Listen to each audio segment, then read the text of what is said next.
It all starts on the continent of the 9 provinces, which is overflowing with spiritual energy, marking the golden age of cultivation. With Western mages and the monster race in the mix, the scene showcases a prosperous era of Eastern cultivators in this bustling alternate world. To manage this, the Great Zhou dynasty established a special immortal talent market to allow gifted individuals to be recruited by major sects and become cultivators. Over at one of the recruitment booths, with a sign that reads, "Welcome to Qifeng Valley," a recruiter promises full benefits, on-time pay, and guaranteed housing for anyone with a dual spiritual root at the 3rd stage of condensation, or who is a descendant of an orthodox sect. Holding a scroll, the recruiter claims that with such fearless talent, the person would definitely pass the heavenly tribulation within 10 years. After the praise, the man named Chen Su, with a divine, grade celestial artifact quality dual spiritual root at the 3rd stage of condensation, gets a real big head. However, the recruiter immediately stamps his paper as unqualified.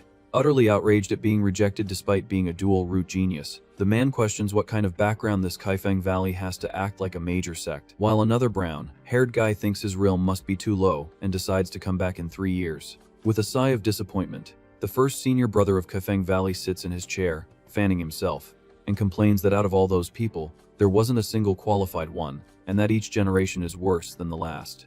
Until his gaze hardens, and he demands that someone give something back. Meanwhile, a running girl begs to be left alone, saying that the Great Zhou dynasty doesn't need scum like them. Looking back, Shi Lingling questions why she can't enter a sect with her aptitude, since besides the 7-sect alliance, the others don't restrict recruitment based on it, and she recalls seniors in cultivation history who successfully passed the tribulation with her aptitude. Finding the girl quite stubborn, one of the pursuers cracks a mocking smile. Grabbing the girl forcefully, the guy compliments her beauty and suggests showing her a good time while promising to help get her into the Tianji Pavilion.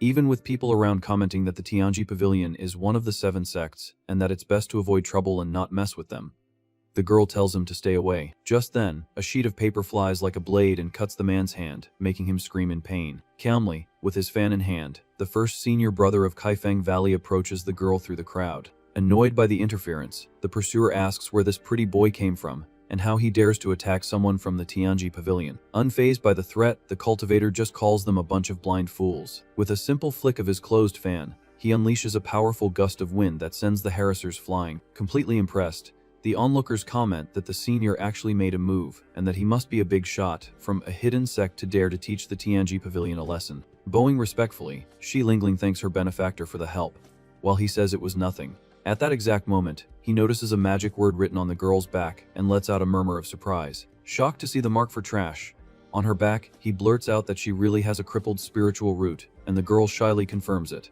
Extremely excited, the senior takes her hands and invites her to come back to Qifeng Valley to be his junior sister, promising a 5-day study week with 2 days of rest and full benefits. Leaving the crowd in shock to see a big shot wanting someone with a crippled root, oozing confidence with a half smile. He thinks that a crippled root only means the teachers of the other sects are incompetent. In front of the entrance to the valley, he explains that the master is out networking and that they can skip the formal apprenticeship ritual for now. While observing Qifeng Valley, the girl notices that the other hidden sects the cultivators talked about look pretty run down, with the wall collapsing. With a drop of sweat on her face, she notes how worn out and simple the environment is. Quite excited, the first senior brother calls for the second junior brother, asking him to come out quickly and meet the new junior sister of Qifeng Valley. The girl's eyes immediately sparkle with pure anticipation to meet her new colleague. In her vision, the second senior is an incredibly handsome man holding a formidable sword amidst cherry blossoms blowing in the wind. However, reality shows the second senior brother, named Xu Xiaoqing, lazily eating a meat skewer. Totally disappointed by the shattered expectation, the girl grumbles that the difference between Instagram and reality is gigantic. Squatting on the ground with his dog, the second senior is told by the first brother to put the rabbit head aside for now and try to be nice to the newly recruited Shi Lingling. Ignoring the advice on good manners, Xiaoqing offers some of his food to the newbie, who instantly refuses it with disgust. Uncaring about the refusal, the guy turns his back and says he's going to get 2 more skewers, completely ignoring the first senior, who tells him to listen when people are talking. Confused by the whole situation, the newbie asks if that guy is really the strongest in the valley, since he doesn't have a single trace of spiritual energy and is clearly just a mortal. The first senior quickly covers her mouth, sweating bullets, and warns her that she can't say things like that, because it will cause a huge disaster. At that exact moment, an old man with a cane lands with a crash, shattering the ground, and demands to know which brat hit his grandson. As the sixth elder of the Tianji Pavilion, at the nascent soul stage, he furiously demands that everyone get out of there. Hiding behind his fan, the first senior regrets sending Xiaoqing to refine yin and yang pills, because he knew those scoundrels would come looking for revenge. To maintain his composure in front of the newbie, he forces a confident smile and tells her not to panic. Right behind the elder, the harasser points at the first senior, identifying him on the spot as the pretty boy who hit him earlier. Furious about the humiliation suffered by a disciple of his sect, the old man flies forward to teach the arrogant young man a lesson. Aggressively swinging his fly whisk, the elder launches a powerful flaming attack that causes a massive explosion in the courtyard. Puzzled to see that his attack didn't have the desired effect, the old man questions who is sneak attacking him, while the newbie is surprised to have not seen the first senior move a single inch. Amidst the dust from the explosion, the second senior brother appears untouched and asks if the old man was the one who kicked over the furnace. Looking closely at the young man's face, the elder is shocked to find that a mere mortal managed to injure him, and finds it completely impossible. With incredible speed and blurred movements, Xiaoqing suddenly appears right in front of the old man, intimidatingly asking if he's looking down on mortals. With his eyes wide with terror and sweat, the elder can hardly believe the absurdity of being threatened by a mortal.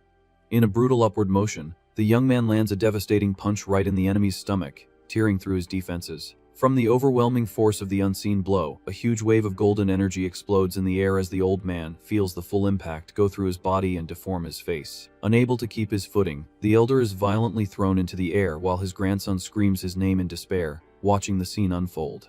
Faced with that display of pure brute force, the first senior proudly reinforces that he had warned her he was the strongest in Kafeng Valley, and tells the astonished girl to never look down on him again. As the dust settles, the second senior brother, a physique with no spiritual root, firmly states that a mere nascent soul has no right to look down on him, and that even if the old man were at the tribulation stage, he would still beat him up all the same.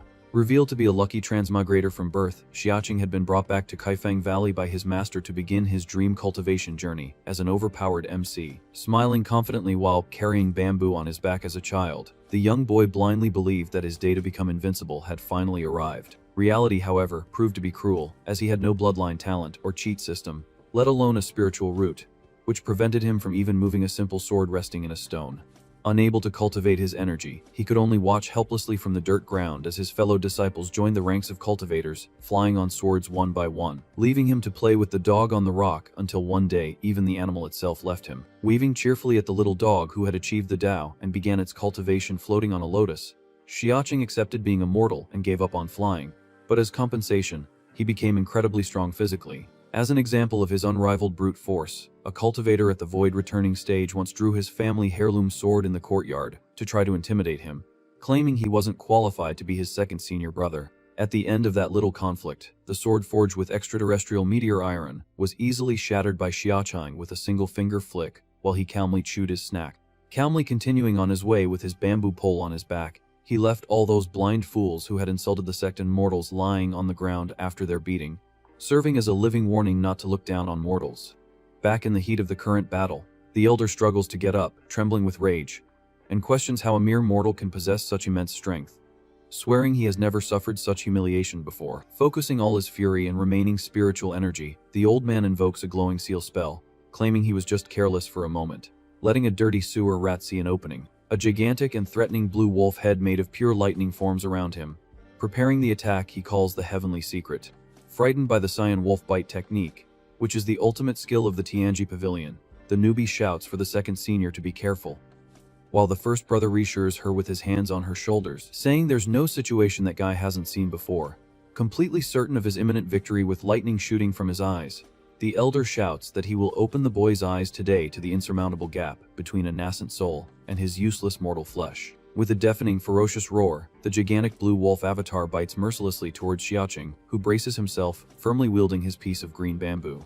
With a sudden push from his legs, the young man dashes forward at such an absurd speed that the ground cracks around his feet. Not intimidated in the slightest by the size of the glowing beast, he states that it looks more like a rabid dog that only knows how to bark and spins his crude weapon with both hands. In a single, devastating downward slash, the second senior splits the gigantic spiritual energy beast perfectly in half, creating a blinding flash through the air and cleaving the spell into two identical parts. From the colossal force generated by the cutting impact, the elder himself is hit head on and thrown backward into the air amidst the destruction of his ultimate lightning technique.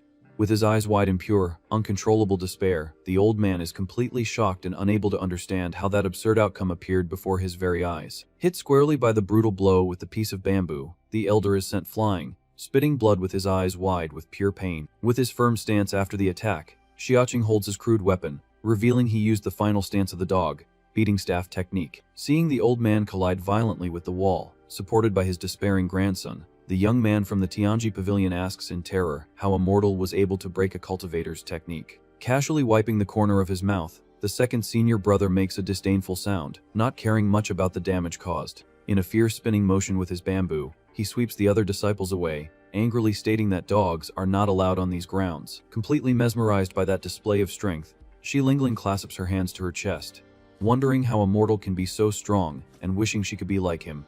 With the wind blowing through his hair, Xiaoqing casts a blank, expressionless gaze forward.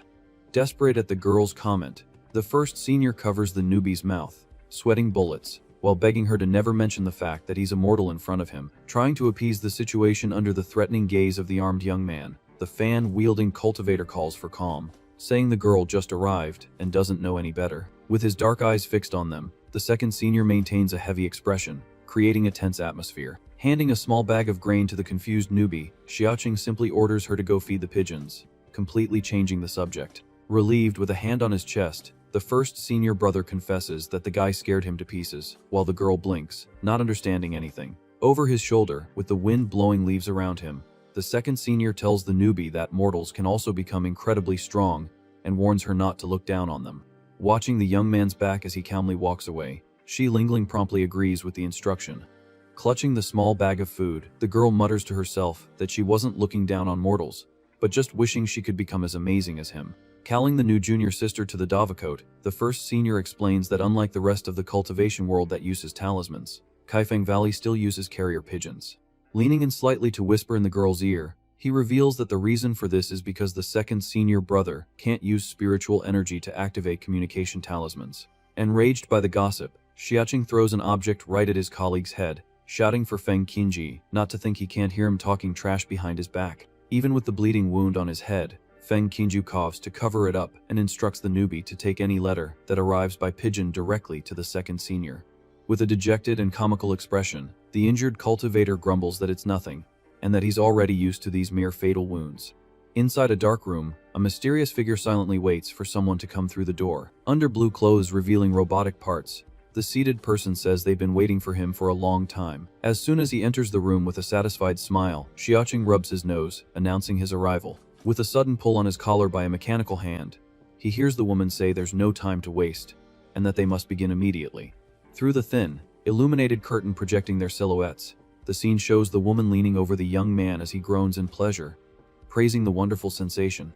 Completely flushed and sweating with satisfaction, the second senior states that the position and speed are exactly to his liking, praising his partner for being the only one who truly understands him. Revealing her true appearance as a purple-haired cyborg, the fifth junior of Kaifeng Valley, named Luyaba, gives him a head massage, calmly replying that she can't cultivate either, which makes the young man complain about her stating the truth so bluntly. With her shiny metallic fingers working on the procedure, she comments that according to the analysis of his sample data, the result was conclusive. Completely relaxed under her touch, the young man listens as the cyborg explains that cultivation requires enduring lightning tribulations and bone-shattering reconstructions. Directly on the nodules of his head with mechanical precision, the woman's blue robotic joints work on the continuous therapeutic massage. Through her advanced gears, the cyborg concludes that trading hundreds of heavenly burns for a single chance at ascending to immortality is not worth it, according to her calculation program. Seductively over his body, she questions why he insists on looking for trouble when his current life is peaceful, while the black-haired young man replies that he wants to ascend to eat spicy rabbit heads for eternity. With his fists clenched in clear frustration,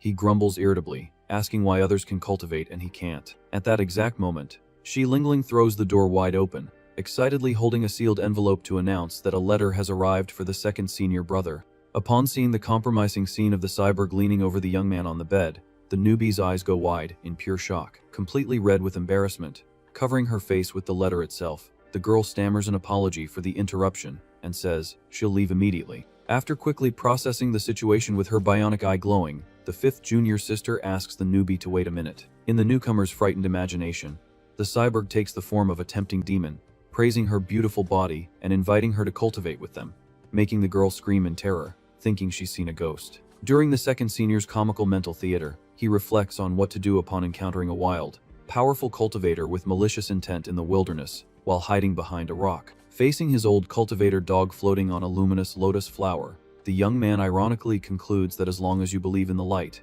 everything will be easily resolved. Back in reality, the girl, trembling with fear, hugs herself, thinking she never expected the second senior brother to have that kind of bizarre tentacle monster fetish. In a desperate attempt with his hand outstretched to stop her from running, Xiaoqing tells her to stop right there and get her mind out of the gutter, because she's overthinking things. Under the serene light of the crescent moon shining in the night sky through the window, the chaotic mood in the room finally begins to calm down. Now with everyone's nerves settled, the dark-haired young man formally introduces the cyborg as 618, or Lu Yaba, a disciple of Kaifeng Valley and the newbie's fifth senior. Bringing a hand to his cheek with a confused look, the second senior notices a flaw in his own explanation and mutters that this doesn't sound quite right either. With a purely doubtful expression on her face, the newcomer confusingly questions the term senior brother he used. Walking calmly across the room with his hands on his hips, the young man says it doesn't matter whether you call her brother or sister, instructing the newbie to assume the cyborg practiced some special cultivation method that turned her into that, instead of thinking she's a monster. In her thoughts, reflecting on her 50 years of life in the Great Zhou dynasty without ever seeing anything like it, the girl wonders if this is a legendary secret art from the southern barbarian kingdom, to which Xiaoqing just lazily agrees. With a friendly approach, Lu Yaba offers the newbie the same therapeutic massage session she was giving the second senior, stating that it helps to clear the meridians and invigorate the muscles. Immediately after accepting the offer, Shi Lingling cries out in sheer bliss as she feels the metallic hands working on her tense shoulders. Totally relaxed and drooling with satisfaction, the brown-haired girl praises the wonderful skill the fifth senior cultivated, finding it all very innovative. Watching the bizarre scene from a distance with a drop of sweat on his face, the young man admits to himself that it really does look like a cultivation method, while the cyborg reminds him to read the letter. Unrolling the scroll he received, he's met with a text written in incomprehensible chicken scratch. Clearly annoyed with the sender, Xiaoqing grumbles, wondering why that sneaky weasel would send a letter when it's never good news. Faced with a wall of text that's just a long-winded, over-the-top greeting about the valley, the second senior boredly concludes that the author loves to pad the word count. Upon a closer reading of the content, the young man's green eyes show a sudden focus on the key information. Reading along with him, the newbie discovers that the letter's author found an ancient text with a method to reconstruct spiritual roots, but needs help with a ceremony, which makes her ask who sent it. Tossing the paper aside with total disdain, the young man predicts the lame excuse asking for help and warns that he'd be a fool to fall for that trick again. Joining the conversation, the cyborg reveals that it's from their sixth senior brother, named Shichuan, who works at the sixth agency of the Supervisory Council, leaving the newbie completely awestruck at how important Kaifeng Valley is. With a serious, warning look, Xiaoqing advises the girl to stay far away from this sixth senior, as getting involved with him only brings trouble, and suggests she focus on her cultivation, making the newbie excitedly ask him to guide her. Faced with the enthusiastic request, the black-haired young man points at the confused girl, questioning what he's supposed to start, to which she promptly replies about guiding her cultivation. With a gleam of pure admiration in her eyes, Shi Lingling argues that despite being mortal, he was able to easily defeat a nascent soul cultivator, and that he certainly possesses a special cultivation method. Shattering her expectations with a blank and simplistic expression, the second senior flatly denies the claim on the spot. Clinging to his arm forcefully in supplication, the girl begs to be taught how to get stronger, believing he can help her overcome her crippled root, while the young man tries to pull away, rudely telling her he has no method to teach. Through a blue holographic screen displaying his data, Lu Yaba defends the newbie, revealing that the second senior has an excellent track record of guiding others through breakthroughs, which makes Xiaoqing question what kind of nonsense she's spouting. As proof of her accurate records, the cyborg displays the image of the muscular third senior brother who advanced from foundation establishment to the void returning stage after receiving his guidance. Next, the simulation shows the hooded fourth senior brother who relied on the same valuable instructions to leap from ki condensation directly to soul formation. Finally, the report proves that even the first senior brother with his fan was guided to the difficult tribulation stage, thanks to the second senior's efforts. Faced with the irrefutable track record of the ninth junior brother, who reached the peak of foundation establishment despite having the worst talent, the cyborg concludes her data analysis, leaving the newbie even more amazed by Xiaoqing's greatness. With her hands clasped in a desperate and cute plea, Shi Lingling begs once more to receive the necessary guidance to begin her journey in the mystical arts. After letting out a heavy sigh and looking away, The young man thinks sadly that if he guides her to ascension, he'll end up being the only lonely old man unable to cultivate in the entire sect, and decides to cook up a plan to trick her into giving up on cultivation. Suddenly striking a righteous pose with his arms crossed behind his back, he philosophically asks what the girl's true purpose is for wanting to cultivate immortality. Lowering her gaze with a melancholic and sad expression, she explains that because she has a crippled spiritual root, she has always been looked down upon and bullied since she was little by other people. Recalling the mocking smile of the scoundrel from the Tianji pavilion who harassed her earlier, the humiliation comes flooding back to her mind. Clenching her fists with a flame of fierce determination burning in her blue eyes, Shi Lingling declares loud and clear that this is exactly why she wants to get stronger, to prove to everyone that she is not weak. Faced with that answer, the black-haired young man seriously questions whether the girl wants to get stronger to prove her own worth, or just to get revenge on the people who bullied her. With her eyes shining with uncertainty, the newbie hesitates for a moment, trying to form an answer. Interrupting her on the spot, he aggressively states that if she can't see into her own heart, then having a supreme spiritual root is useless, because in the end, she is just a weak and incompetent piece of trash with no ability to fight back. Triggering traumatic memories, the girl's mental space fills with dark voices and faces mocking her crippled spiritual root. Overcome with anger, she tells him to shut up, shouting defiantly that she is not trash. Unleashing a strong aura of energy around her, she snaps, asking what's wrong with wanting to get revenge on them. Analyzing the situation, the cyborg reports that the girl's blood pressure and heart rate are rising rapidly, while the second senior calmly notes that her blood and Q circulation has accelerated, passing through 7 vital points, with only 3 still blocked. Charging furiously towards him, the newbie admits she's weak but indignantly asks how she's supposed to fight back in a cultivation world with a crippled root. Driven by anger, she throws a punch directly at her senior's body. Without the slightest effort, the young man dodges the attack with a quick sidestep. Taking advantage of the opening, he immediately retaliates, landing a sharp blow to the girl's stomach. From the violent impact, she is thrown backward, sliding across the floor, as the young man calmly states that now her ability to cultivate depends solely on her own luck. Worried about the outcome, the 5th senior warns that he used too much force and made the girl pass out,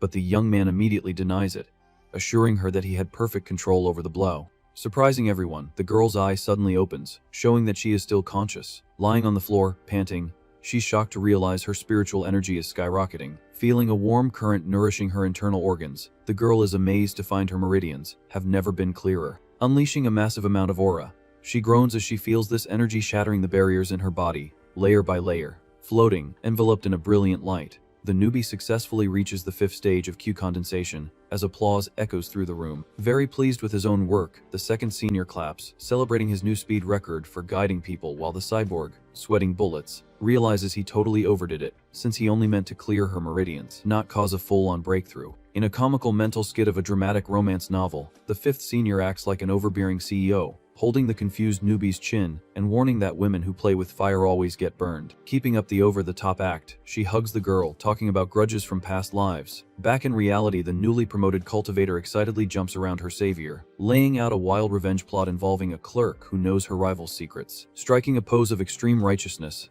the young man agrees, saying the person in question must have had grand ambitions. Breaking the 4th wall with an excited shout, the girl reveals that the enemy demanded monthly passes in exchange, and asks everyone to listen to the rest of her revenge plan. But then it suddenly hits her, and she looks at her own hands, completely shocked, realizing she actually managed to level up without understanding how. Winking with a smile, the cyborg explains that during the massage, she ran a scan and discovered the girl's meridians were naturally blocked, causing her Q to stagnate. Pointing to her colleague, she reveals that the second senior also noticed this and provoked her on purpose to force the accumulated energy out before stimulating her core with that punch to clear the pathways. Completely red with embarrassment, the newbie scratches her head and apologizes to the young man for thinking bad things about him. Casting a serious look over his shoulder, the young man warns that from now on, she needs to remember the main rule of Kaifeng Valley. With an intimidating posture, he decrees that they don't look for trouble, but if trouble comes looking for them, they pull it out by the roots, instructing the girl to hit back at anyone who tries to intimidate her until that person wouldn't dare cross her path in this life or the next. Saluting with great enthusiasm, the girl confirms that she understood the message perfectly. Changing his attitude on a dime, the young man waves his hand in annoyance, telling her to go play somewhere else. Running off happily, the newbie finds her senior's temperament very strange, since one minute he's super intense, and the next he's giving her the cold shoulder. Keeping her steps light, she skips away down the wooden hallway. Watching the girl leave, the cyborg comments that the second senior really is a hidden master, full of hope.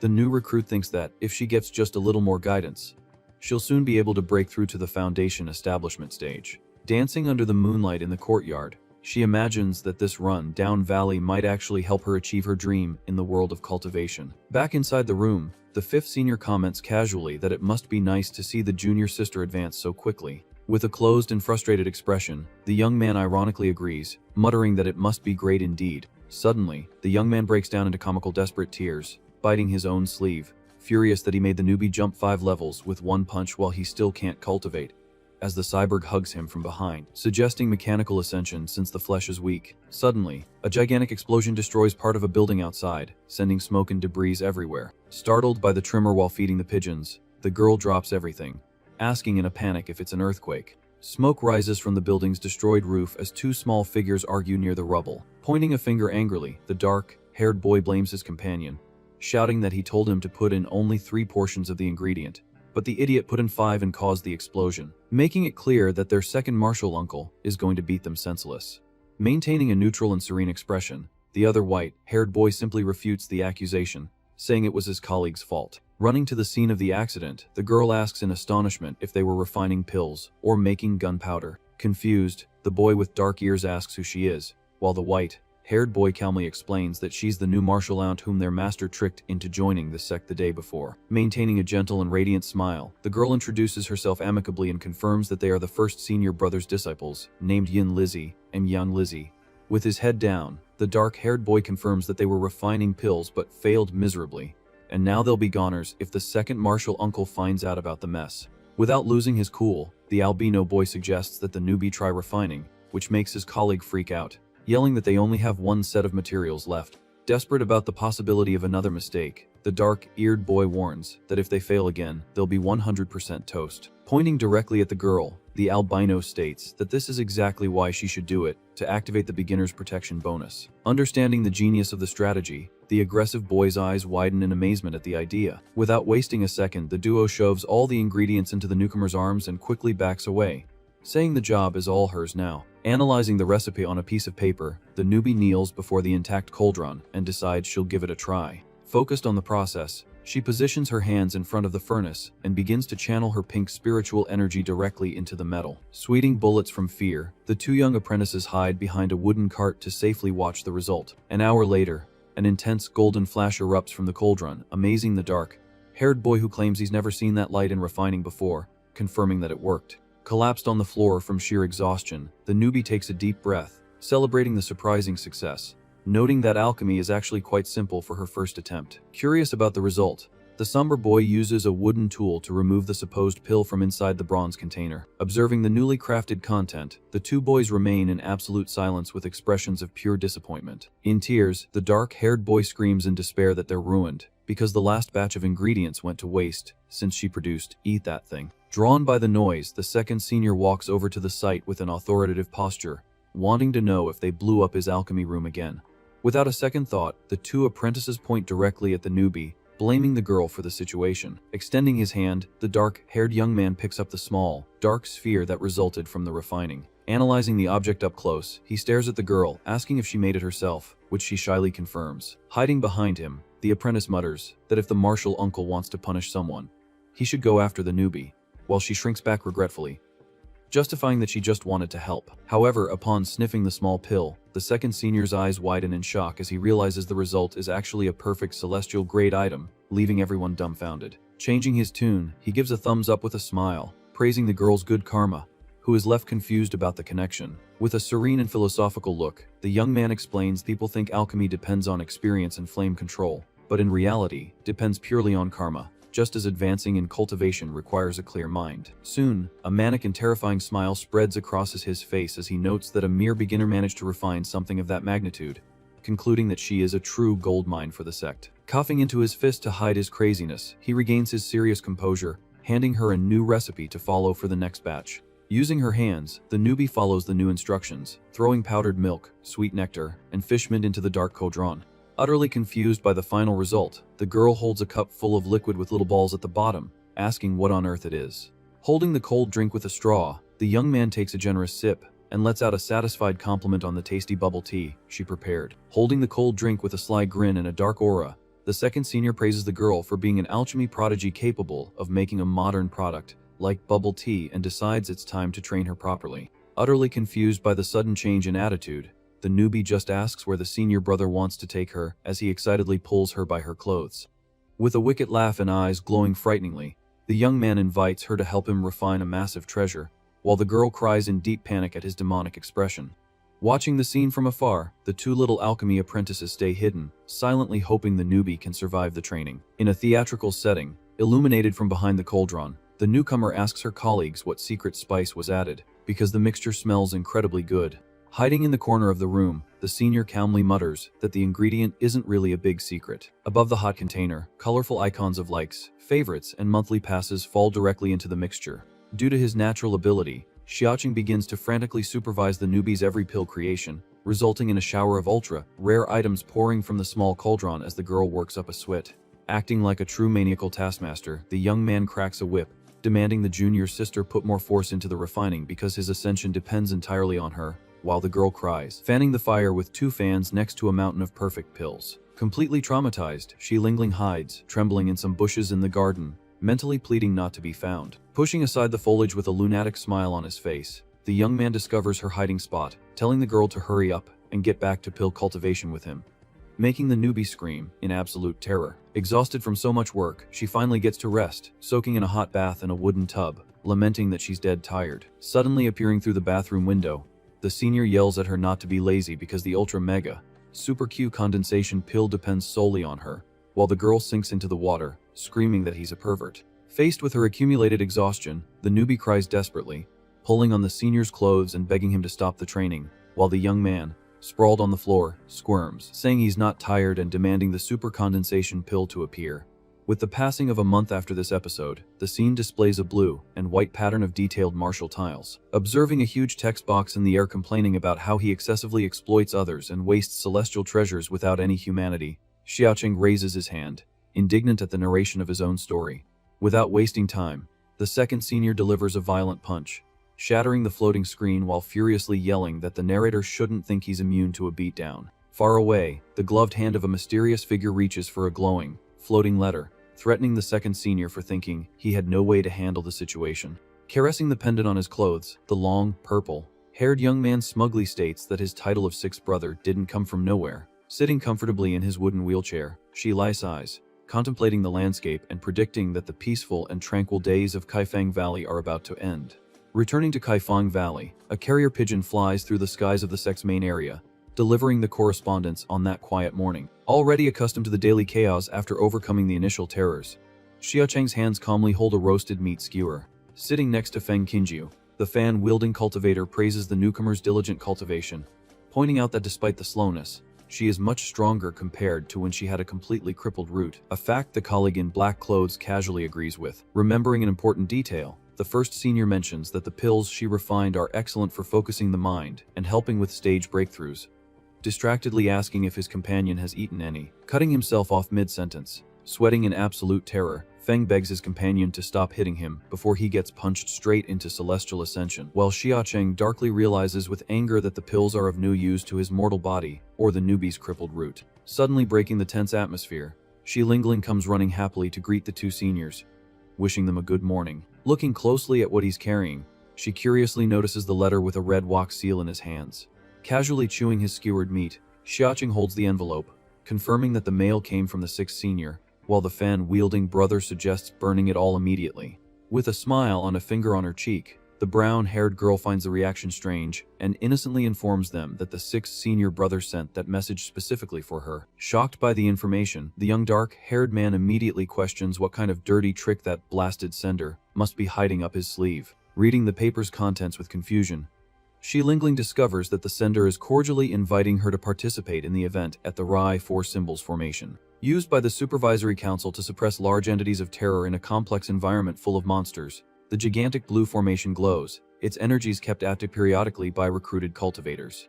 Explaining the situation to the newbie, Feng Qinjiu reveals that although he informed the brothers of her arrival, this array is too important, and he finds it strange why the sixth junior would want to involve her in it. Completely taken in by the text, the girl repeats what was written, heroically stating that the sixth brother considers her the hope for maintaining the sect's reputation, and teaching the freeloaders from outside a lesson, while the fan-wielding cultivator coughs up blood, perplexed by such a blatant lie. Against a solemn and dark background, the first senior introduces the sixth brother as the most notorious arrogant second-generation official in history, whose clan has ruled since the dynasty's founding. Tossing gold coins into the air, laughing like a lunatic among adoring people, she lay lives propped up by the deep foundations of his powerful family, second only to the local emperor, and rewards the crowds. Bored with a life of power, he buys the title of vice minister of the council, just to spend his days sipping luxurious drinks and fooling around surrounded by sycophants at banquet tables. Surrounded by various exotic women on a plush sofa, the nobleman sighs,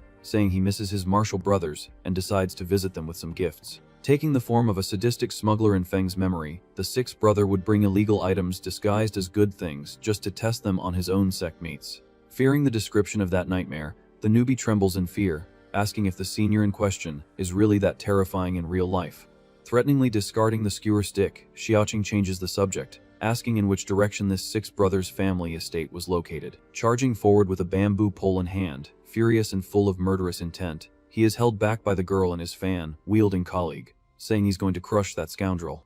With a huge red bump on his forehead, the cultivator cries, pleading for calm, because if they send the stressed out guy as a gift to the Shi clan, they'll all end up at the wheelchair-bound senior's funeral. Regaining his calm with a long sigh under the torchlight, the beaten-up young man gives up on interfering and decides that next time, he'll let the troublemaker get a taste of that so-called mechanical ascension, asking for the letter back. Leaning her body forward, her eyes full of expectation, the new recruit asks if she now has the two seniors' permission to participate in the challenge. With a gentle smile, the first senior tries to beat around the bush, telling her not to be in such a hurry, but is abruptly cut off by Xiaoqing, who gives the girl the go-ahead. Questioning the attitude directly, Feng falls silent upon seeing his colleague pull out a thick, blue-covered book and hand it to the girl to study, saying he will supervise her forging a suitable sword for the journey. Radiating joy while holding the book with both hands, the newbie promises she won't disappoint them and will defend the glory of Kafeng Valley, while the senior tells her to go play, agreeing with her words. Hiding his face behind the white folds of his accessory, Feng Qinju sweetly praises Xiaoqing's consideration for the new members. Completely annoyed by his approach, the young man throws the tray full of food directly into the cultivator's face, telling him to shut up and talk less. Walking away with his arms crossed indifferently, Xiaoqing orders his colleague to write a letter to the eighth brother so they can find out what the ill-intentioned man in the wheelchair is plotting. Stopping abruptly in his tracks, watching birds fly in the clear blue sky, the dark-haired young man reflects on whether the sixth brother might have been telling the truth this time about finding a method for him to cultivate. On an idle interactive message board for the readers on Feng Qinyu's whiteboard, the cultivator warns everyone about the dangers of the highly poisonous and toxic plant shown in the work, urging caution. Disguised as a teacher tapping a blackboard with a pointer, the first senior displays details of the herbaceous plant belonging to the arum family, providing a public service announcement. Detailing through a greenish board, the text points out that the tuber has deeply lobed, dark green pedate leaves with a pale, cylindrical petiole. Highlighting the reddish flowers and fruits, the detailed description on the panel meticulously focuses on the cylindrical reproductive characteristics of the plant native to that region. Artificially spread across the hills, the species grows in clumps near elevations above sea level, appearing robust in the wild forest environment. Concluding the lesson by displaying the symptoms on his colleagues, who are suffering terribly in the warning illustration, the senior warns of the bitter and toxic taste capable of causing tingling, paralysis of the mucous membranes, nausea and difficulty breathing, advising to avoid consumption in any form. 5 days after the events began at the main, open-gated entrance under the valley's stone mountain range, the newbie bows excitedly, vowing to make everyone proud, while Feng smiles amicably at the prepared new apprentice. Holding a stretched white cloth with both hands, he displays a hidden object to the girl, warning that the second senior instructed her not to draw that powerful weapon lightly, fascinating her with the senior's consideration. Holding the wrapped box against her body, Shi Lingling looks over her shoulder, questioning if the second senior brother really wasn't coming to say goodbye to her. With a friendly smile, the fan-wielding cultivator waves, wishing her a safe journey, accompanied by the fifth junior sister, as he asks the newbie to come home soon. Through her glowing holographic data interface, the cyborg reports that according to her precise calculations, the situation is a bit complicated. To complete his colleague's thought, Feng Qinju states that due to the newbie's current proficiency, the probability of her getting first place is absolute zero. But the purple-haired woman tells him to relax, assuring him that she has a certain someone to cover her back. Far away at the huge gates of the great city, the movement of people and merchant carts continues bustling for the event. Right at the entrance, a large Sika deer rests on the ground with bandages all over its body, while the cultivators around let out heavy sighs of disappointment. Very frustrated with their mount's situation, the disciples of the moon-gazing pavilion complain that the ceremony hasn't even started and their monster beast has already been severely injured on the way, not knowing what to do now. Sweating bullets from extreme worry, one of them mutters that if the elder finds out they let the animal get beaten up like that, they will definitely be severely punished. Due to the unusual attraction in the middle of the street, passers-by point, completely shocked, at a young man riding a dog and wonder which sect he could be from, since the animal apparently can speak the human language. Still not believing their own eyes, the duo from the moon-gazing pavilion also notices the bizarre talking dog walking calmly. Annoyed at being used as a horse, Daekyong demands that Xiaoqing get off him, reminding him that he has iron bones and a tofu waist worthy of an immortal being, while the young man retorts that because he is a transcendent being, he is perfectly suited to serve as a mount. Faced with this golden opportunity, the two desperate disciples conclude that if the animal speaks the human language, its inner core must be incredibly valuable for them to use. With a snobbish expression of divine superiority, the dog thinks to itself that at least it knows how to fly, unlike a certain someone who can't even master basic sword flight. Furious with the pet's cheeky provocation, the second senior pulls his cheeks hard, asking what he's yapping about and if he thinks he's a big deal just because he can fly, as the dog cries in pain, begging him to stop pulling. To suddenly interrupt the comical fight between the two, one of the deer's cultivators approaches, complimenting the beautiful animal, and asking if the brother would be willing to sell it. In an attempt at a quick negotiation, the duo introduces themselves as disciples of the moon-gazing pavilion, offering 20 spirit stones for the dog, arguing that it possesses considerable spiritual intelligence, and wouldn't find a suitable fate following the young man. On the ground right behind them in the courtyard, the Sika deer continues to lie there, all injured and in urgent need of healing. With a completely unconcerned smirk at the offer, the second senior brother just lets out a scoff. As a direct warning to his owner, the dog advises him not to believe that arrogant nonsense, revealing that their mount was severely injured, and now they want to harvest his inner core to compensate for the loss. Casting a cold and threatening look over his shoulder, Xiaoqing questions what gives them the right to trade his dog's life to heal their mount, making it clear that the animal is his and is not for sale under any circumstances. With his hand outstretched, generating sparks of magical lightning, the cultivator warns threateningly that since the young man refuses a friendly offer, he will have to face the consequences.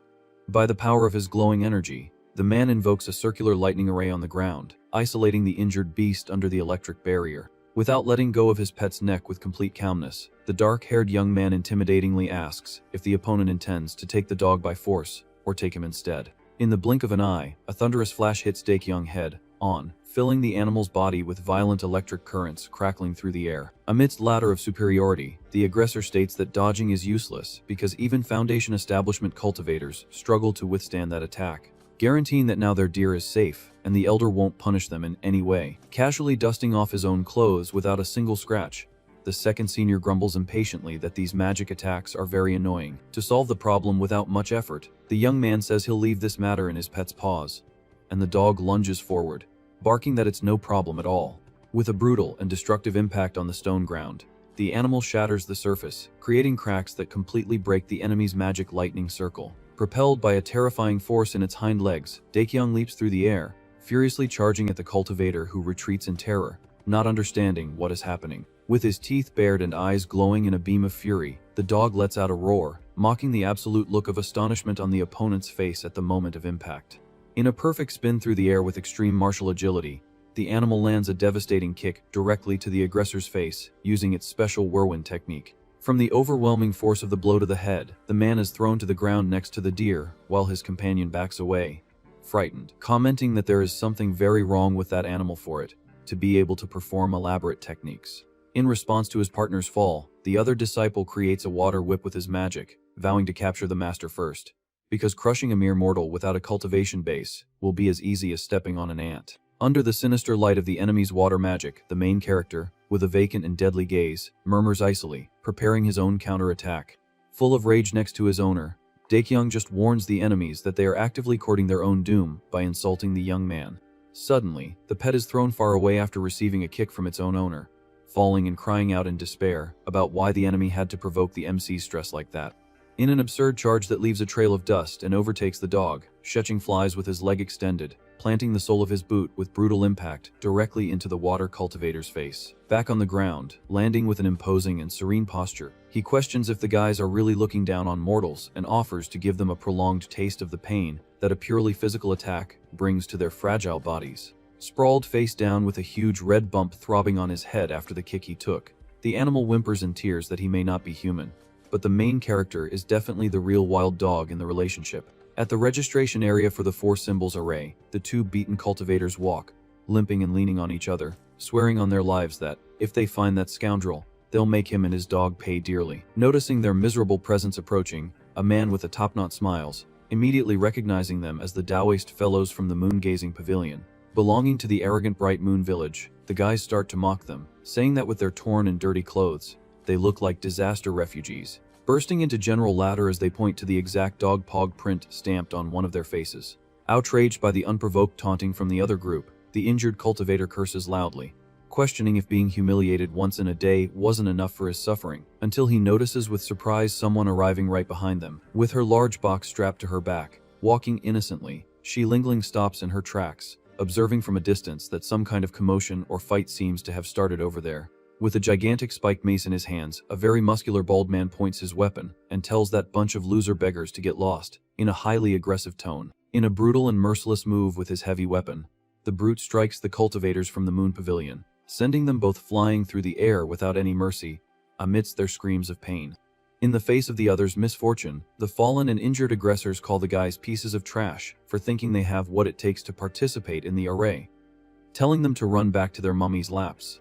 Indignant at the complete cowardice of the situation before her eyes, the newbie runs towards them, shouting that the group is going too far with those unnecessary aggressions. Drawn by the defender's familiar voice, one of the members of Bright Moon Village turns his head, displaying a sarcastic smile as he perfectly recognizes the girl who just arrived.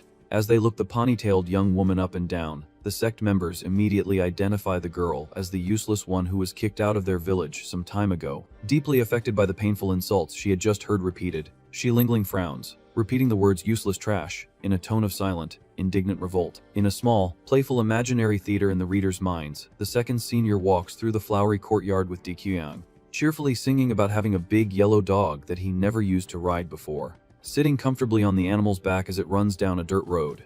The comical scene shows that on a sudden whim, the young man decided to ride the beast to heroically slay demons outside. With a glowing lightning whip in his hands, laughing like a villain, he strikes the dog's back repeatedly, rhythmically stating that he was overflowing with pure pride in his own taming skills. For the tragic and inevitable end of the little song, the young man and the dog trip right over the fallen cultivators, rolling in a completely shameful way in the dirty mud of the street. Back to the harsh reality of the present with an expression of hatred and veins popping on his forehead, Xiaoqing squeezes the pet's face, demanding likes and monthly passes to save him from this sea of suffering, while the animal howls in pain, begging for mercy. With his finger pointed right in the girl's face, dripping with pure contempt, the arrogant cultivator confesses that he thought she would crawl into a forgotten ditch to die after being kicked out, complaining about the bad luck of running into her right there. With her hands firmly on her hips and her eyes burning with brave determination, the girl corrects the false information, shouting at the top of her lungs that, in the first place, she was never kicked out, but left the village of her own free will. Thoroughly amused and disbelieving of her response, the man retorts that if she were really capable, the village would have done everything not to lose her, justifying that the leaders were just being magnanimous in allowing her to resign, so as not to crush her fragile pride. Over his colleague's shoulder, laughing boisterously, the bald brute scoffs, assuming that they were the ones who were unlucky to run into a useless crybaby, pointing his finger in her face and warning that she looks about to start bawling again, as she clenches her fists tightly, feeling her patience has reached its end. Through a loud announcement echoing throughout the stone square, the official organizers inform that registration for the Four Symbols Array ceremony will close soon, instructing participants to sign up. With a hand on her shoulder, showing gratitude, the injured cultivator thanks her for defending them from the insult but suggests that the newbie focus on what's important and forget about them since the ceremony is about to start, to which the girl coldly replies that she's picking this fight for herself. On the other side of the conversation, the aggressor ignores the injured and continues to mock the girl, stating that because she's an expelled piece of trash from no sect with a useless spiritual root, she doesn't even have the right to try to participate in a sacred event like this one. With her hands firmly on the straps of her precious box, Shi Lingling proudly declares that she belongs to the glorious Kafeng Valley, warning with her chin held high, that she doesn't need a meddler like him worrying about her affairs.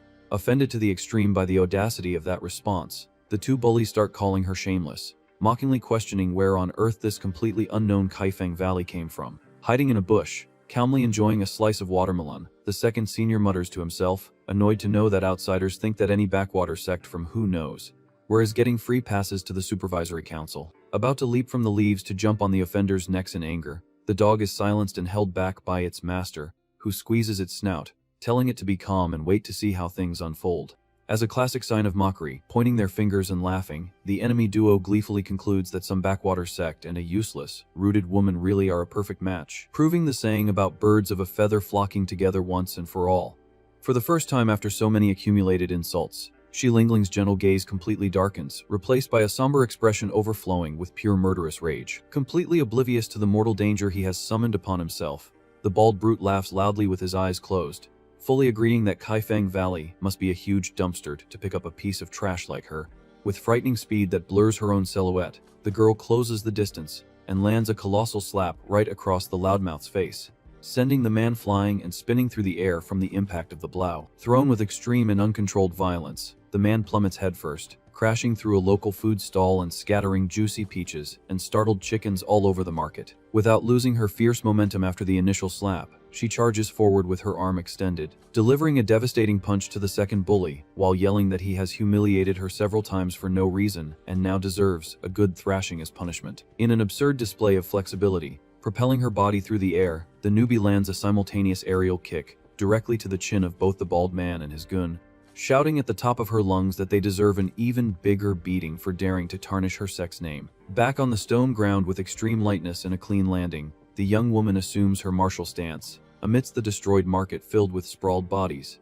Completely frightened by the scene unfolding before them, the injured disciples of the Moon Pavilion are shocked by the slim woman's thunderous physical strength, noting with apprehension that the technique of those kicks seems strangely familiar. With a sharp pain throbbing in his own chest, bleeding from the mouth, the defeated bully tries to get up with difficulty, asking how a crippled and useless brat suddenly got so ridiculously strong, assuming he was caught completely off guard. Staring at her own fists with a glint of pure excitement sparkling in her blue eyes, the girl marvels that she subconsciously ended up replicating the second senior brother's same move, whispering praise for the young man as a true genius of hand-to-hand combat. Full of unshakable confidence with her chest puffed out and a wide, radiant smile on her face, she concludes that the senior was absolutely right all along about never stooping to bullying, stating with relief that the feeling of fighting back and shutting them up is very exhilarating. From behind the thick foliage, eating his fruit, the smiling little dog and his satisfied master jointly praise the excellent crushing job executed by the prodigy junior sister.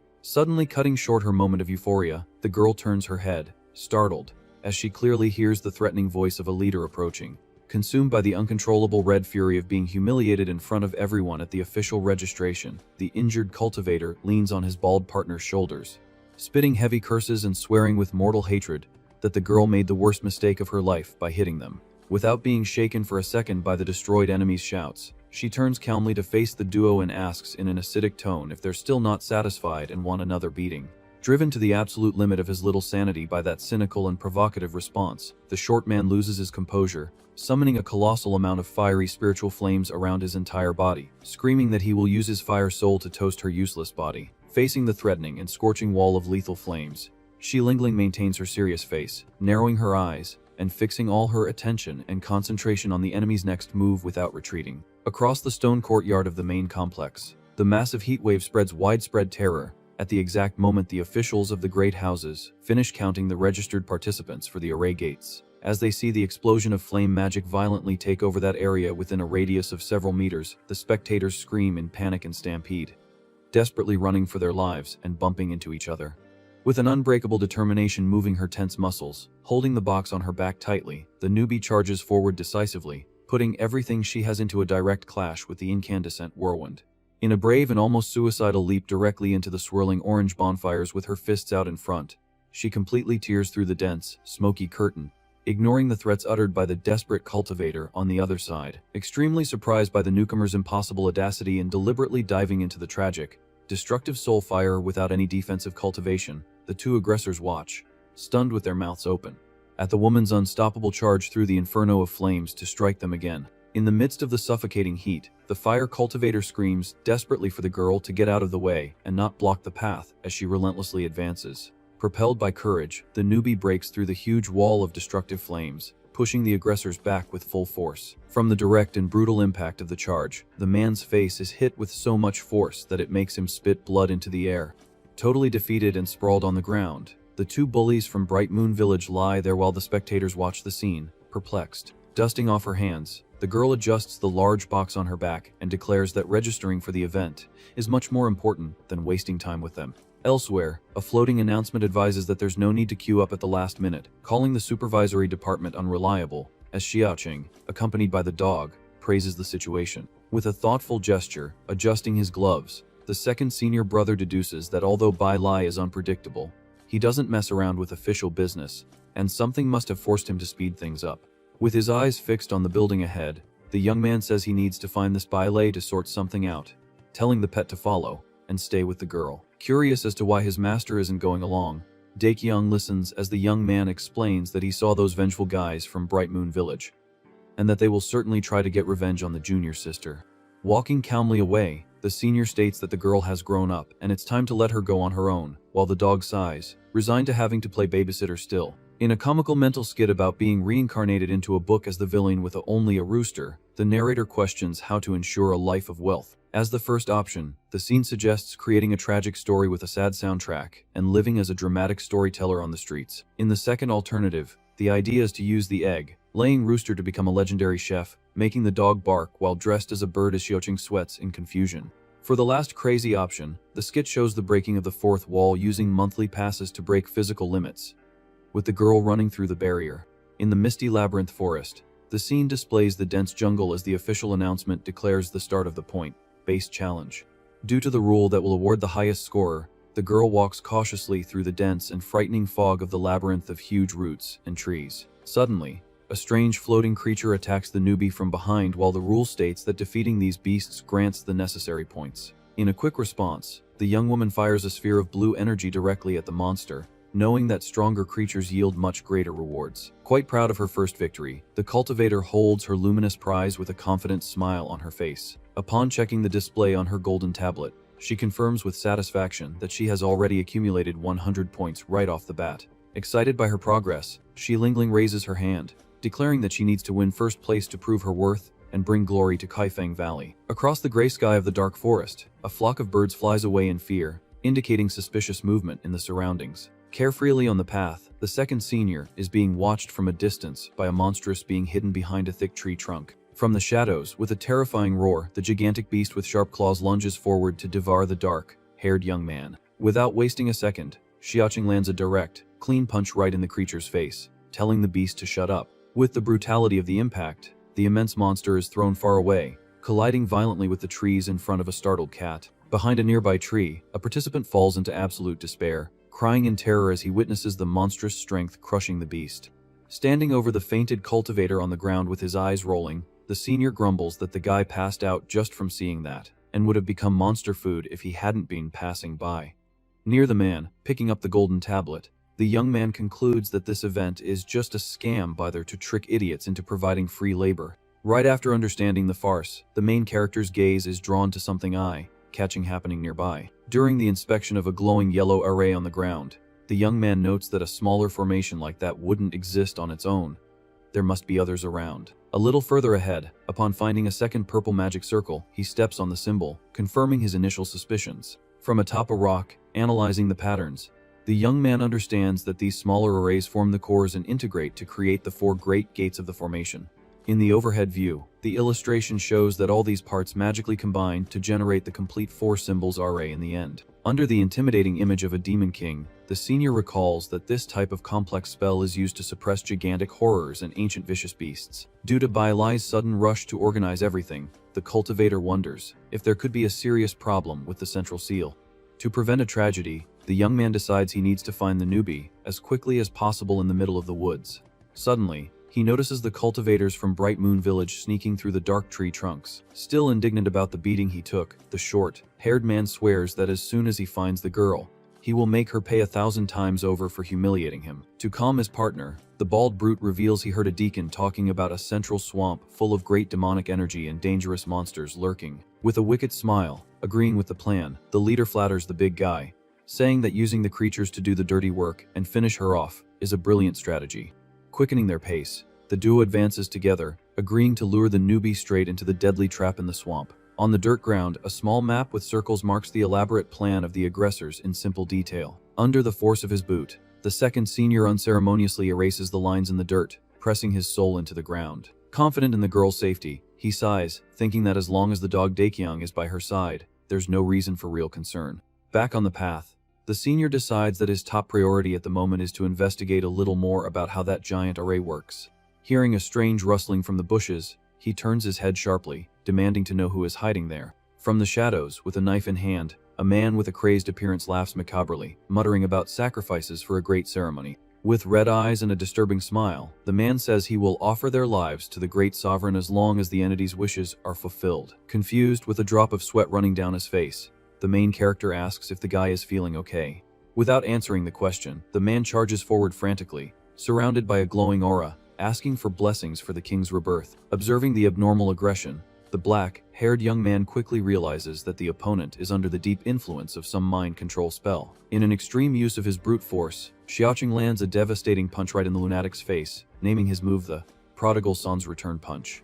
From the inertia of the destructive impact, the bewitched cultivator's body is thrown far away, bouncing off the forest trees. Facing the paralyzed enemy, the senior says he has sealed the man's meridians, wishing him a good, long night's rest. In his analysis of the unconscious guy's state, the main character concludes that this level of control doesn't seem like common magic, suspecting a possible direct demonic influence. Suddenly, a huge white pigeon lands, flapping its wings right next to the young wanderer. Identifying the carrier bird immediately, the cultivator notices the tied scroll and realizes it's the response sent by the eighth brother. Using both hands, the senior carefully unties the small wooden cylinder tied firmly to the chubby bird's leg.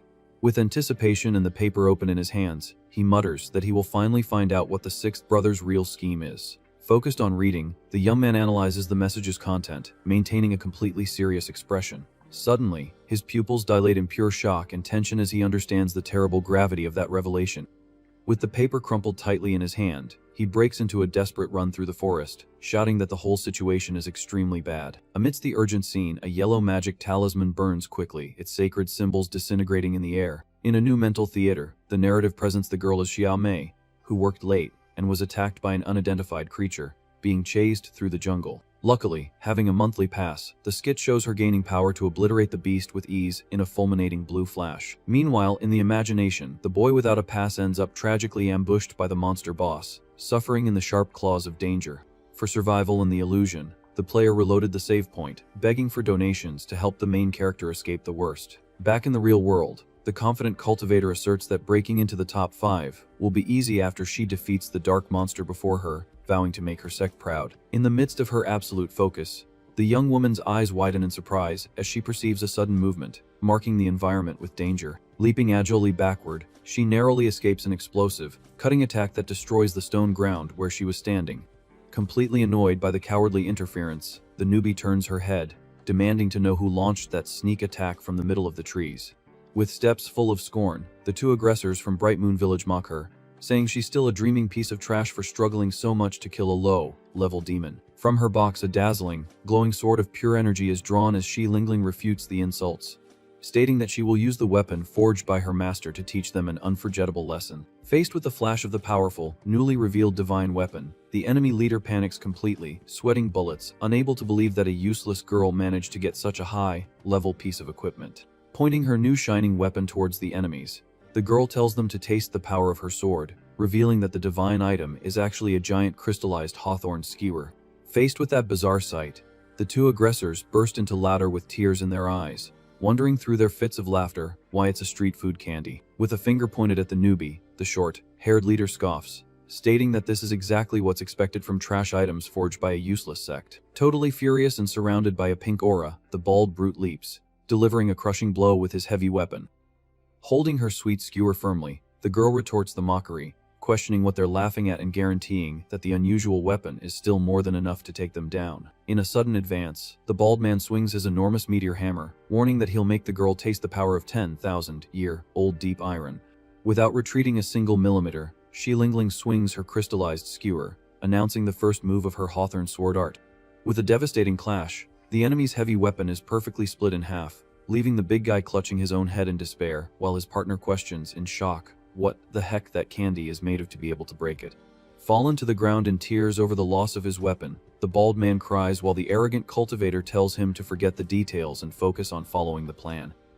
Desperate to flee through the swampy forest, the leader challenges the newbie to have the courage to chase them and try to kill them. From atop a rock, the dog Dikyong calmly comments that the girl's temperament is quite similar to the second senior's, as she attacks decisively.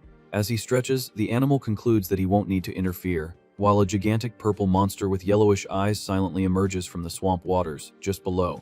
Through the dark forest, the frantic chase continues, without them noticing a massive creature swimming and breaking logs in the murky waters alongside the path. In an abrupt stop, the brute complains that the girl's weapon is too fierce for them to block, while the leader curses the situation, wondering where the great demons of the area are to deal with her. Still in the heat of the chase, the cultivator tells the duo to stop running, as sinister bubbles begin to rise in the water right near her feet. Her eyes widening in shock, the young woman is caught completely by surprise by the sound of something rapidly emerging from the water. With a sudden impact, a huge purple tongue grabs the cultivator's waist, violently dragging her back into the swamp in a large splash of water. Caught in the creature's grip, she struggles to try to break free as she is pulled to the water's edge. Before her, a terrifying silhouette of a larger demon at the Foundation establishment stage, with the appearance of a gigantic purple toad with tentacles, rises imposingly.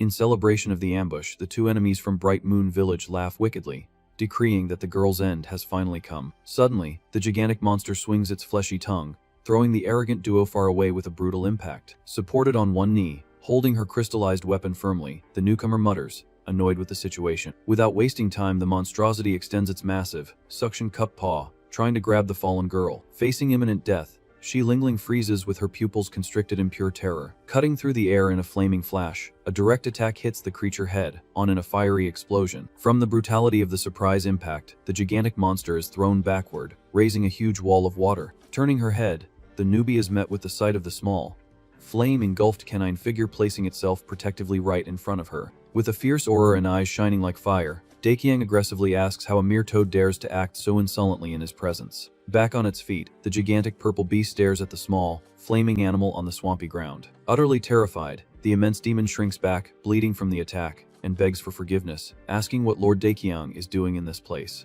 Completely relieved, the girl kneels beside the pet, commenting that the second senior really was worried and sent him to protect her, confessing that she thought the young man didn't care.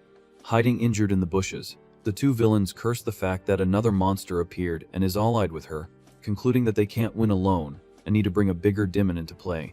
Raising his hand, the short-haired leader tells his colleague to calm down and points in a specific direction. Observing the magic array in the background, he recognizes the spiritual circle used to suppress demons, noting that the overflowing energy is perfect to combat them.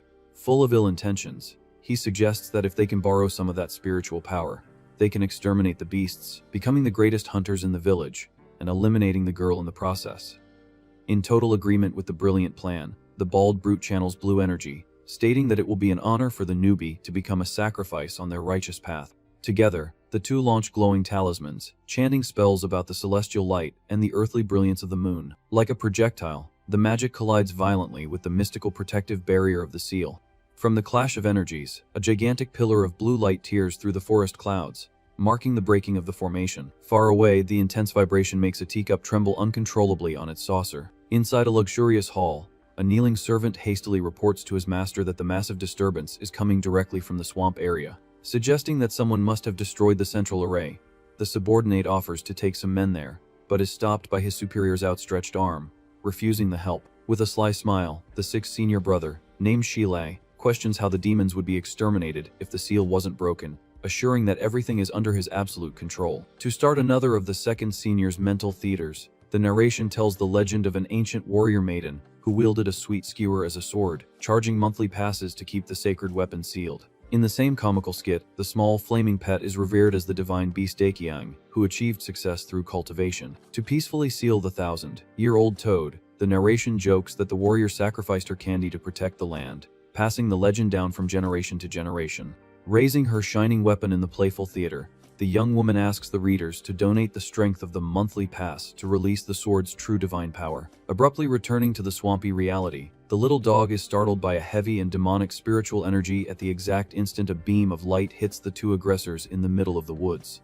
Worried about the instability, the pet warns that the villains are causing serious trouble and tells the cultivator to stop them immediately. Consumed by a violent blue aura, the arrogant leader feels the infinite power of the spiritual seal flowing uncontrollably through his vines. Driven mad by the sudden possession, he turns to face the newbie with lethal intentions. In a quick move, the girl holds her skewer tightly, ordering the enemy to stop it at once. As an offensive move, she fires a strong blue blast at the aggressor, who defends the impact with extreme ease using only one hand. From the immense shock wave generated in the collision, the young woman and her dog are thrown violently far away through the air. In an uncontrolled spin, Daekyung hits the ground first, whimpering as the newcomer lands right on top of him. Crushed under the weight of his ally, the animal hears the cultivator murmur in surprise as she realizes the gravity of the situation. Completely taken over by demonic flames with glowing purple eyes, the leader tears off his own clothes in a wild frenzy. Not understanding his companion's madness, the bald brute grabs his arm, trying to call out to his senior brother. In an act of pure brutality, the possessed man grabs the big guy by the neck, sucking out all his life force as he screams in desperate pain.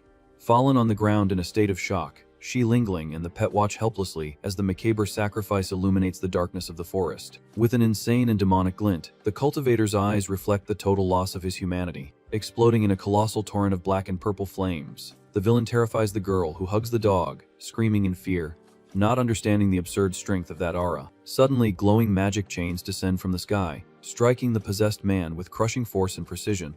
Huddled on the ground, hugging the little dog, the cultivator observes the luminous magic falling, asking in amazement what kind of spell that is. In a restraining grip, the golden chains connect to the floating talismans, sealing his corrupted movements on the spot.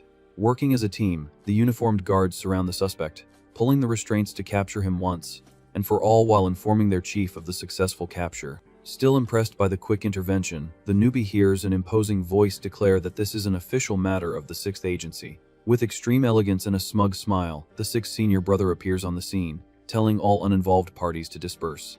Recognizing the young man instantly, the girl whispers with the dog, confirming the senior's identity, while the animal mutters under its breath about why that traitorous bastard had to be there. From a distance, the nobleman dressed in purple instructs his subordinates to tie the prisoner securely, cruelly demanding they pierce the young man's collarbone as well. In a friendly approach, the newcomer casually greets the pet, while Daekyung turns his head away, complaining that nobody wanted to see him. With a respectful and formal bow, Shi Lingling finally greets her 6th senior brother in person.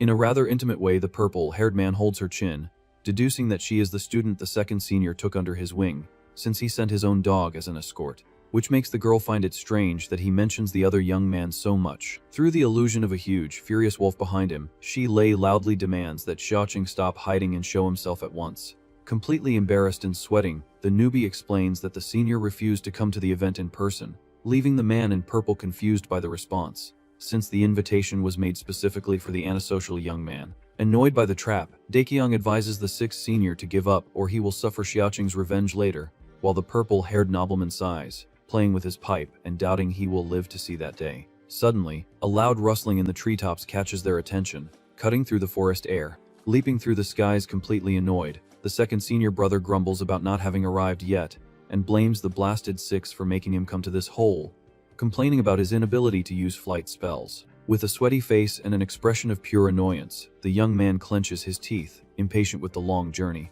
Falling towards a gigantic demonic bird that sees him as dinner, he furiously yells for the creature to get out of his way, or he'll pluck its feathers to use as a sacrifice. Far away, Shi Lei calmly confesses that his original intention was to call the senior to supervise the array ceremony, because the creature sealed there is the demon king of the southern region. Utterly shocked by the absurd revelation, the canine pet's eyes widen in amazement at the monster's class. Maintaining his pose, the nobleman explains that the beast's strength is absurd and not even his entire agency could suppress it. So when he saw that his companion didn't answer the call, he had to take other measures. Leaning close to the newbie with a cynical smile, he reveals that he invited her only to use the provocation to force the 2nd senior to show up, making the girl realize with disappointment that she wasn't called for her talent. Without a shred of shame, Shi Lei raises his hands, admitting that in the end, he also became just a pawn in this little game, since the creature provoked him and the senior didn't show up. Confident in his actions, the man in purple argues that these are special circumstances and that it's good for the newbie to see the world, assuring her that he has a contingency plan in case the target of his scheme doesn't arrive. Tied by the chains, the possessed man roars, releasing purple energy, as the nobleman explains that the newly emerged Demon King is weak and needs to suck the life force of a host to restore its original physical form. With the guards holding the restraints firmly on the ground, the 6th senior details that they just need to take this opportunity to trap the monster inside the vessel, making the creature's defeat an easy task. Through the golden magic formation shining on the ground, he reveals that he leaked the swamp's location on purpose, hoping that ill-intentioned people would come and serve as a vessel for the beast. Sporting an arrogant and dark smile, Shi-Lai declares that he may not be able to defeat the Demon King itself, but he can certainly beat up a bunch of possessed weaklings. Impressed by the complexity of the plan, the newbie claps her hands, praising the senior's brilliance, while the dog curses him as a treacherous traitor. Walking elegantly, the nobleman instructs the girl to take notes, because what she's seeing is pure strategy. Suddenly, the ground trembles violently beneath their feet, making everyone look up in terror as rocks begin to fall. Tearing through the earth in an explosion of rubble, a gigantic monstrosity with sharp claws and a rocky carapace emerges from the depths. Sweating as he realizes the gravity of his mistake, the 6th senior's eyes widen, seeing that his perfect plan has just backfired spectacularly. With a deafening roar, the true Demon King breaks completely free, displaying its colossal size and vowing to kill them all. In a brief mental theater illustrating the pet's fear, the dog cowers, frightened by the dark and terrifying aura exhaled by Xiaocheng. Focusing on the main character's glowing eyes, the gag suggests that the young man is exhausted from working so hard like an idol, and needs donations of tickets to regain his vitality. Back in the chaos of the swamp, the magic restraints are broken, and the 6th senior's guards are violently thrown far away by a purple shockwave. Faced with his subordinates' failure against the power of the Demon King smashing the ground, Shi-Lai complains about his men's uselessness. To protect the girl and the pet from the monster's massive energy attack, the nobleman raises a magic shield and deduces that the beast faked the possession just to buy time and restore its true body. Sustaining the magic barrier with a forced smile, he breaks the 4th wall, wondering if there's still time to get reinforcements from the readers to deal with the beast. Staring down at his prey from above with glowing red eyes, the monstrosity notices the presence of cultivators in the area, preparing a new massive attack with its hands. The creature says it will use their souls to nourish itself. Quickly pulling out a glowing magic talisman with a confident smile, Shi-Lai refuses the offer, saying the monster is too ugly for his taste. Firing the spell directly from the talisman, a large, concentrated beam of ice crystals hits the beast's outstretched hand with impact. Laughing with total contempt at the enemy's magic, the colossal creature scoffs, stating that the pathetic attack was completely useless and caused no damage at all. With golden magic circles shining under his feet in a fusion spell, the nobleman turns to the newbie, calling her an idiot and asking if she thinks his attacks don't have a hidden second phase. Noticing the bright sparks appearing around it out of nowhere, the gigantic beast freezes, confused, not understanding what is happening. Sporting pure confidence with a smirk, the 6th senior brother just snaps his fingers to activate the set trap. As an immediate result, an absolutely colossal explosion of flame engulfs the entire Demon King, destroying everything around with extreme violence. As the smoke begins to clear, revealing a huge, destroyed crater, the guards return to the site while the girl and the pet watch the scene in awe. Utterly surprised by the destructive power she just witnessed, Shi-Lingling asks if he won and praises the senior's real skills. In his thoughts with a nervous smile on his face, the purple-haired man admits he's just a nascent soul cultivator, and that it's impossible for someone like him to solo a monster of such an absurdly high level. Changing his chick posture pathetically, he runs past the girl in a panic, yelling at her to stop daydreaming and run for her life. In a silent charge from behind the perplexed newbie, a gigantic, dark hand with sharp claws emerges from the dust. Unable to escape in time, Shi-Lai is brutally captured by the gigantic fingers and lets out a cry of terror as he is crushed. Reaching out a hand in despair upon seeing the senior captured by the dark entity, the cultivator screams his name, begging the monster not to come any closer. Ignoring the plea, the entity moves its huge hand with terrifying speed, grabbing the girl and the dog in a single motion. Trapped firmly in the suffocating grip of the demon's closed fist, Shi-Lingling and Daqiang are completely immobilized. Staring at the prisoners caught in its hands, the gigantic dark Demon King with glowing red marks praises the nobleman's self-awareness in knowing his place. Swaying and unable to break free, the injured cultivator stammers, fearing that this is the monster's terrifying true form. Clenching his teeth in pure frustration at the imminent end, Shi-Lai admits that he really overdid his calculations and lost control of the situation this time. Explaining its return, the beast reveals that its body was severely damaged when it was sealed thousands of years ago, and now it has taken advantage of the seal's destruction to discard its empty shell and assume a form based on the essence of its demonic soul. tightening the lethal grip of its hands with a wicked smile. The creature demands that they hand over all their spiritual chew to nourish it. As the girl screams in pain under the crushing pressure, the sixth senior cries hysterically, wondering if his luxurious and arrogant life would really end in such a tragic way. Suddenly, Shi Lingling's eyes glow pink and she releases a gigantic explosion of spiritual energy around herself.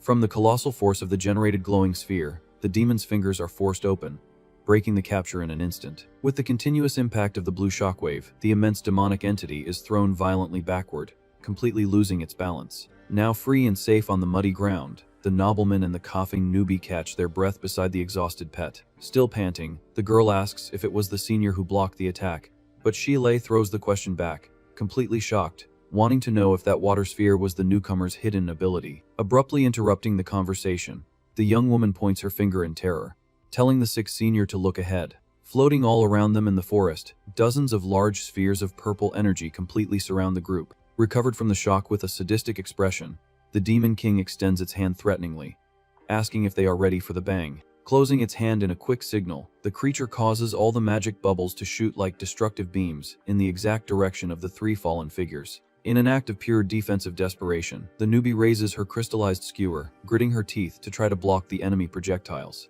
At extremely high speed, the dozens of purple spheres close in, ready to mercilessly annihilate the group of cultivators. At the very last second, a massive explosion erupts right in front of them, destroying all of the monster's magic attacks. Surprised by the sudden barrier that nullified its fatal blow, the gigantic beast freezes, confused, trying to understand what caused the damage. Landing majestically in front of the group with a dark gust of wind, the great demonic bird appears as the girl joyfully celebrates the arrival of her second senior brother. In a completely indifferent manner, Xiaoqing holds the immense bird by one of its legs, using it as a weapon, and praising how practical the creature turned out to be. Consumed by fury at seeing his spell interrupted, the monster points its hand, firing a continuous purple beam, and shouting threats at the meddler who dares to seek his own doom. Swinging the giant bird up and down as if it were a simple club, the young man shatters the demon's magic energy, splitting it in half with pure brute force. With the absurd speed of his advance, he appears in the blink of an eye right in front of the beast's face, which widens its eyes with no time to react. With his fist clenched and overflowing with an oppressive physical force, the main character concentrates all the impact for the decisive blow with a serious look. In a direct hit right on the unsuspecting monster's chin, the Demon King is thrown backward without even understanding what kind of crushing force hit it. As a result of the devastating impact of the sharp punch, a colossal pillar of golden light explodes, tearing up the earth and shooting towards the heavens. Finishing the move with a firm and imposing landing, the second senior lands on the edge of the immense crater he just created, protecting his companions behind him. Observing the absolute destruction left by his attack that decimated the threat, he calmly comments that he would have been gentler if the opponent had been a rabbit. Raising two fingers with an unshakable posture, the young man coldly decrees that the enemy made two major fatal mistakes. Back on the scene with an imposing posture and a raised hand, the second senior decrees that the creature has no right to touch his junior sister and that the sixth brother can only be beaten up by him. In a small mental theater of the main character, the scene displays the preparation of the best ingredients, with the Demon King being cooked in a boiling pot while the dog salivates, and the nobleman watches in fear. As the first step of the imaginary recipe, the process calls for using boiling water to easily remove the beast's fur. For the second step, the playful instruction directs to lower the heat and let the meat cook slowly in a gigantic explosion of scalding flames. Failing miserably in the theatrical cooking, the dish results in a completely charred and wasted Demon King, as the young man asks the readers for monthly votes to try to recover the loss. Back to the harsh reality in the dark swamp, Xiaoqing walks calmly towards the nobleman fallen on the ground under the watchful eyes of the girl and the canine pet. Propped up on the ground with a satisfied smile on his bruised face, the sixth senior tells the newbie that he knew perfectly well that the senior was secretly following and protecting the girl. With his hand extended towards his purple, clothed companion, the main character directly demands the formula, while the other is confused, not understanding the sudden request. Touching the back of his own neck as he understands the embarrassing situation, Shilei confesses that he forgot the document because he left in such a hurry and discovers with frustration that the young man wasn't there to heroically save him. With a tense and very serious expression, the nobleman suggests they deal with the colossal threat first, promising to take his colleague to the supervisory department to get the items safely later. Turning his back on the group with total indifference and coldness, the dark-haired young man says he'll come back another time, while his companion panics, begging him to stay and think about the bigger picture of the chaotic situation. Suddenly, an immense explosion of purple energy shatters the stones of the place, brutally interrupting their conversation. Emanating pure fury in its restored colossal form, the Demon King roars, irritated by the boy's audacity in attacking it by surprise, promising to tear them all into bloody pieces. Terrified by the dark creature's murderous intent, the nobleman hides, cowering behind his colleagues, shouting for the second senior to solve the problem since he was the one who provoked the monster. Propelled by its heavy destructive aura, the gigantic beast launches a massive attack of purple claws, violently ordering everyone to die right there. In an act of pure defensive desperation against the deadly blow, the sixth brother throws a scroll towards Xiaoqing, revealing that it was the formula all along. Spinning his body nimbly through the air, the green, clothed young man grabs the paper with extreme precision without losing his balance. Analyzing the document's content with a focused and meticulous gaze, he quickly assesses the veracity of the information contained therein. Taking advantage of the cultivator's distraction with the reading, the monster dives swiftly from behind him, launching a brutal attack while declaring its own ambush advantage. In a light and perfectly calculated move at the very last millisecond, the main character dodges the creature's tearing blow, keeping the scroll safe in his hands. From the colossal and uncontrolled force of its own frustrated charge, the beast collides violently with the stone ground, raising a huge cloud of dust and destruction. Causing a sunken crater in the damp soil, the Demon King smashes its own face into the rubble, suffering the full impact of its shameful fall. Utterly frightened by the formidable resilience of the scene, the newbie shouts a warning that the monster withstood the previous punch, while the nobleman calmly states that this is just standard procedure in battles. Rising furiously enveloped in its dark and imposing aura, the entity notes that there is no spiritual energy in the young man's body, and mistakenly deduces that the human is hiding his true cultivation base as a precaution. Maintaining his unshakable and confident posture on the destroyed battlefield, the second senior awaits the next enemy move, exuding a light white aura of tranquility. Casting a sharp, sideways glance at the bestial creature, he grumbles with disdain, pointing out that the opponent talks way too much for someone who supposedly wants to fight. Convinced of its magical superiority and ancestral power, the monster invokes a gigantic, glowing purple circle under its feet, stating that this cultivator's body is the perfect sacrifice for its needs. Immediately caught by the enemy's sealing spell's magic restraints, the sixth senior complains with boredom about the lack of creativity in that attack, which blocks the target's energy flow. Displaying the glory of its thousand-year devouring array, the gigantic beast guarantees that the spell not only seals the enemy's spiritual energy, but also actively consumes it forever. Firing multiple tentacles of pure, lethal demonic energy towards the isolated main character, the king laughs macabrely, decreeing the imminent end of the human boy. Cutting through the dark skies of the gloomy swamp, a colossal lightning bolt illuminates the mountain range in the background, demonstrating the immense power of the magic over the environment. Observing the impending storm with a comical drop of sweat on its face, the canine pet focuses its innocent thoughts on taking the laundry off the line because of the rain. Protected by a resilient green magic barrier, the newbie anxiously asks if they shouldn't help the senior, while the nobleman explains that the beast is entirely focused on draining the young man. Laughing sadistically and absurdly victorious before the opponents, the Demon King celebrates, guaranteeing that all their power will serve as food to strengthen its own domain.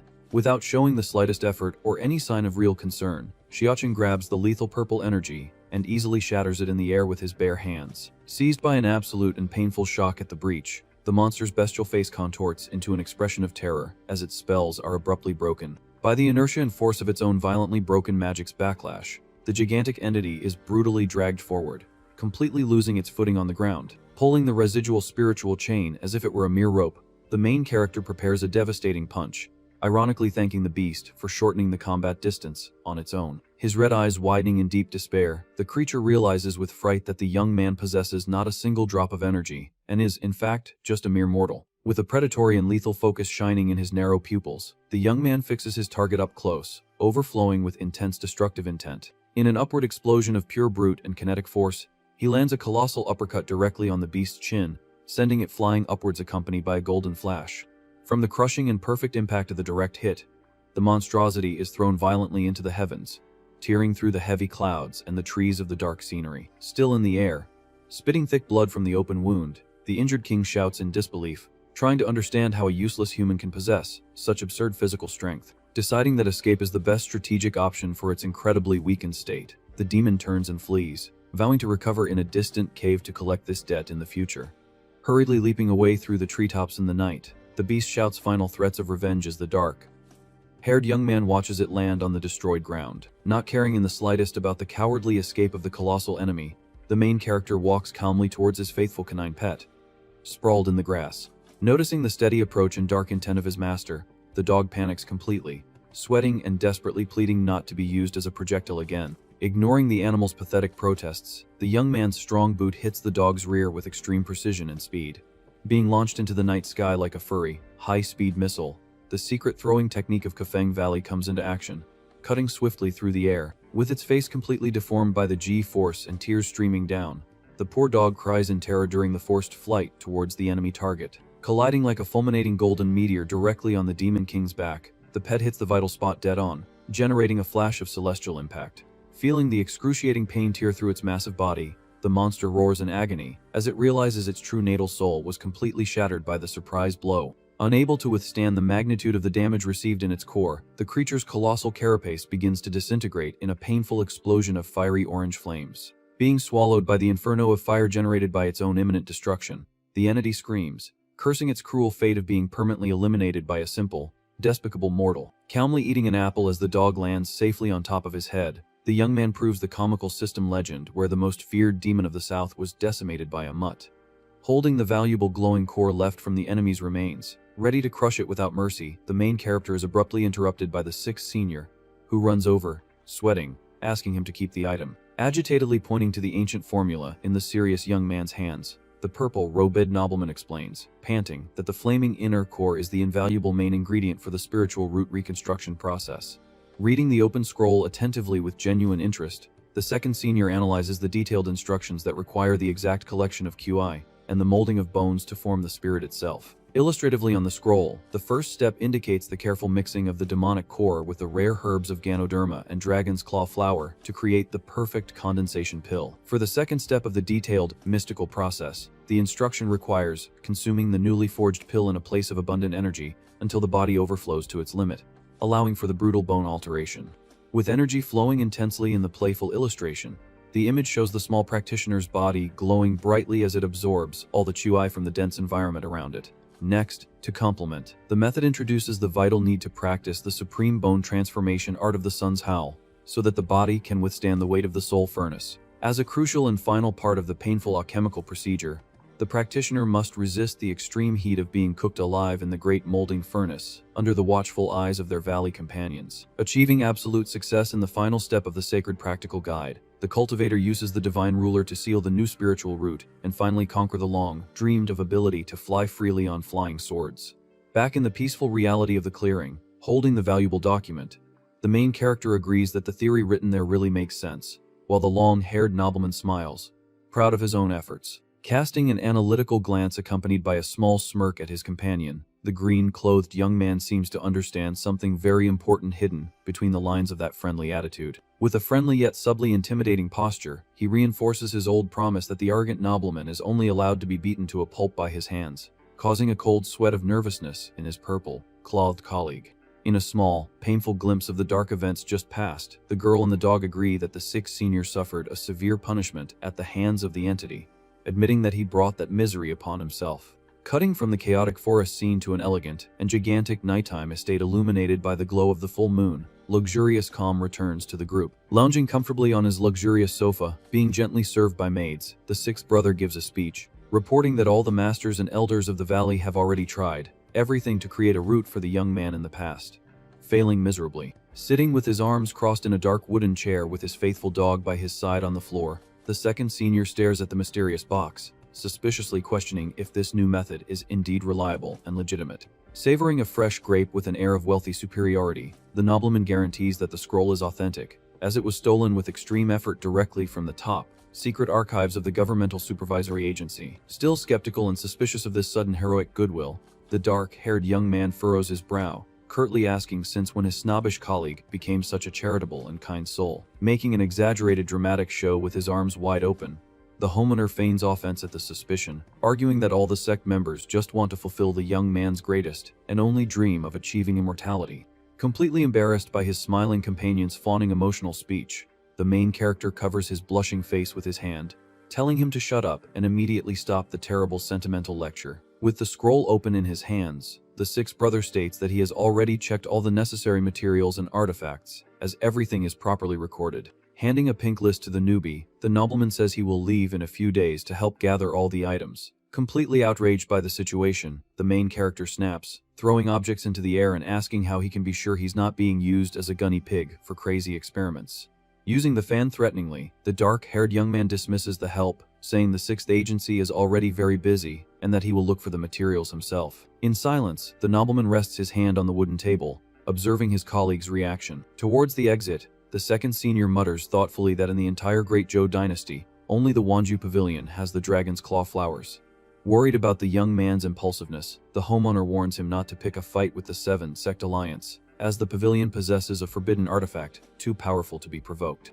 Over his shoulder, the main character says he's too late, as he has already crossed their path before slamming the door shut. Sitting beside the table, the girl questions with disappointment if the boss lied again, while the nobleman rests his chin in his hand, sighing in relief for having managed to send his colleague away. With a relaxed posture, he explains that tensions in the Sect Alliance are escalating, and since the agency has no men to spare, he decided to use the 2nd brother to stir things up. Suddenly, the green-clothed young man reappears at the window with a terrifying expression, making the nobleman and the girl break out in a cold sweat of pure terror. Claiming to have only come back to get something he forgot, the main character assures them he didn't hear anything, while the 6th senior raises his hands in despair, trying to explain himself. Overcome by nervousness, the man in purple confesses that the formula he gave is totally real, but he has no idea where to find the necessary materials. In a playful mental skit, he praises the junior sister's sweetness, imagining he should have recruited a cute girl instead of the scary guy, and promises to keep her secret safe. Back in reality, the newbie holds a huge and heavy wooden torture device,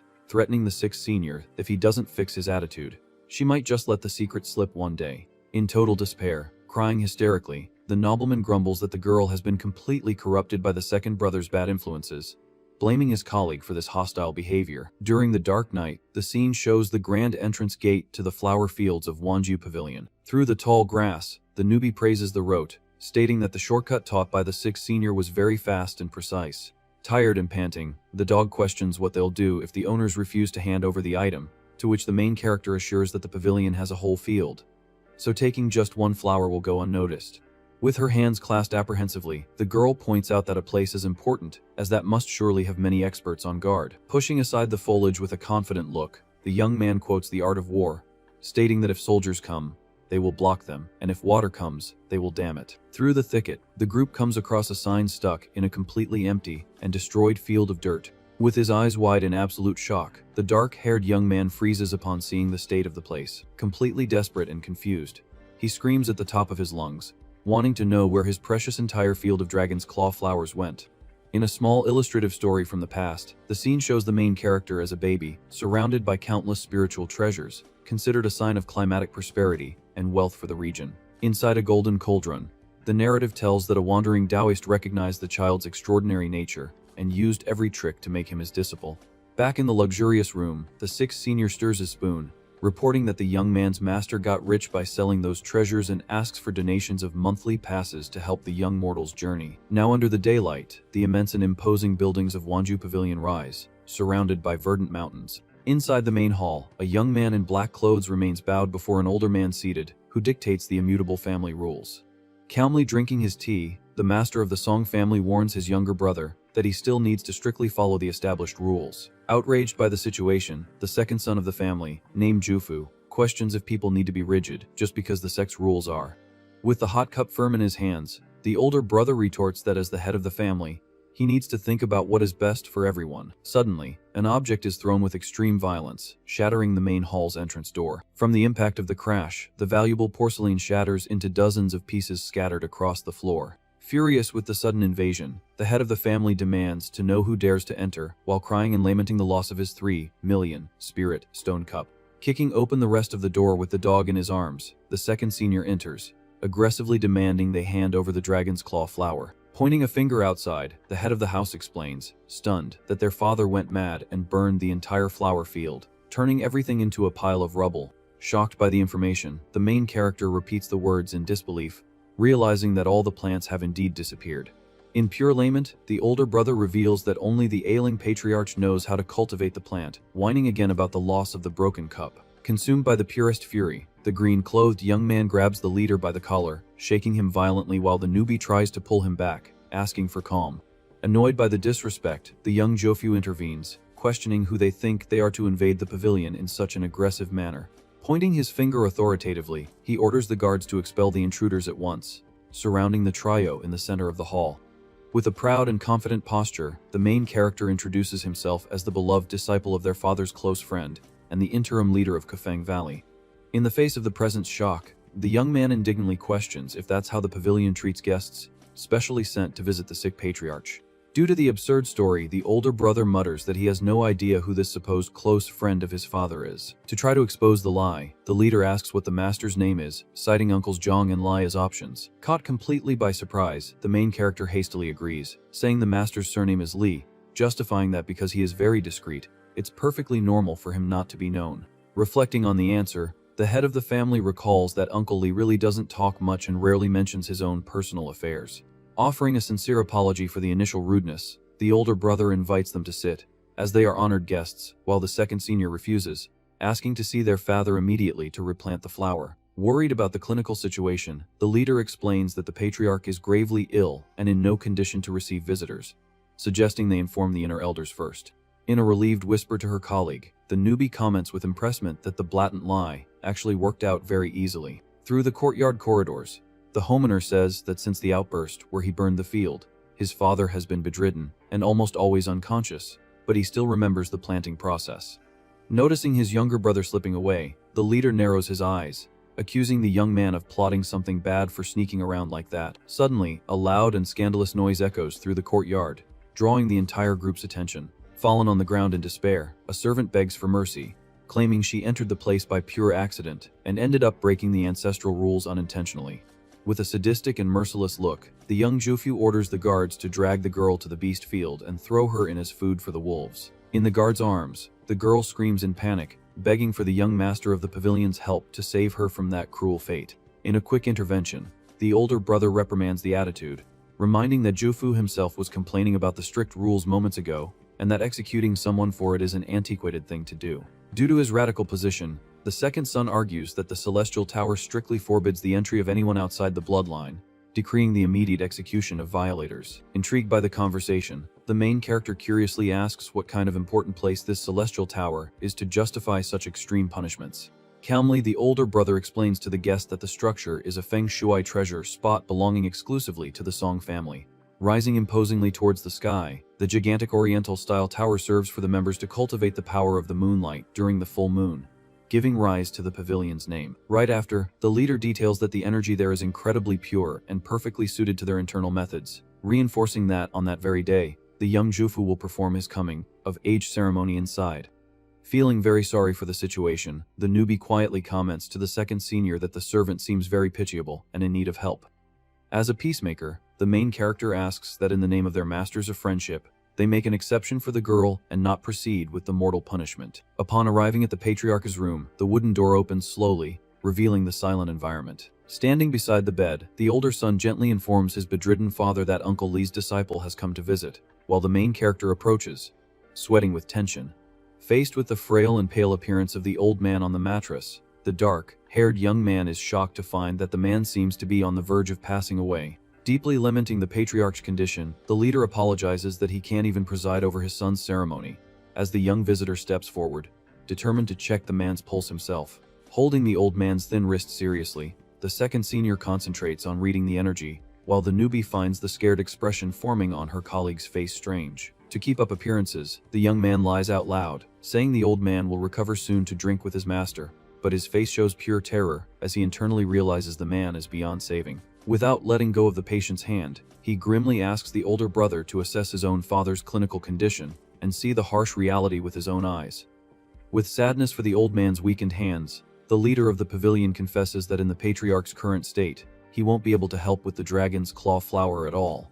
Under an extremely focused and calculating gaze, the main character silently analyzes the gravity of the problem he just found. In a quick change of attitude with a sheepish smile, the young man feigns, saying it's no problem and asks for them to stay for a few days, as if it were a short vacation. As a polite host, the older brother Wenyuan offers full hospitality, asking the guest to stay as long as he wants, while the main character promptly thanks him for the kindness. Through the sunny and peaceful courtyard of the estate, the green leaves sway gently in the wind. Walking beside the young man, The newbie curiously asks why they are still staying there since the dragon's claw flowers have completely disappeared. With his gaze fixed on the immense structure erected in the background, the second senior suggests the possibility of being hidden plants inside, since the tower supposedly gathers spiritual energy. Sporting a confident and mischievous smile, the young man decrees that that very night, they will sneak furtively inside the celestial tower. In a playful narrative break presenting a side story, the girl says that in her past life, she trained in the Windfall Valley, mastering both medicine and poisons. Kneeling in tears on the floor, the young woman begs a prince for forgiveness for having unintentionally mixed toxic substances into his food, while rambling about being reincarnated into a male body, thinking that acting cold is what really matters. With a serious expression, the nobleman, who looks a lot like the main character, asks for the whereabouts of the former maid, while the girl wonders in confusion if this is her predestined romantic fate. Spitting blood and flower petals, the prince gets annoyed, comically complaining that his life has turned into a dramatic romance cliché, and begs the system to switch worlds. Back in the nighttime reality, the view focuses on the base of the grand celestial tower, bathed in the light of the moon. Hiding in the bushes beside the dog, the girl grumbles that breaking into someone else's property isn't a nice thing to do, to which the young man defends himself, arguing that he is just doing a personal inspection of the facilities. Suddenly, the two are caught by surprise by a sudden voice stating that it has finally found them in the middle of the night. Coming out of the shadows and pointing a finger, one of the young men immediately recognizes the duo, while the main character is left wondering who they are. After the young man asks who the heck these guys are, the newbie remembers that they are the two participants from the Four Symbols Array ceremony, and one of them realizes that she was the one who saved his little sister. Annoyed by the main character's complete disregard, the other cultivator assumes an aggressive combat stance, asking how that arrogant brat dares to forget them like that.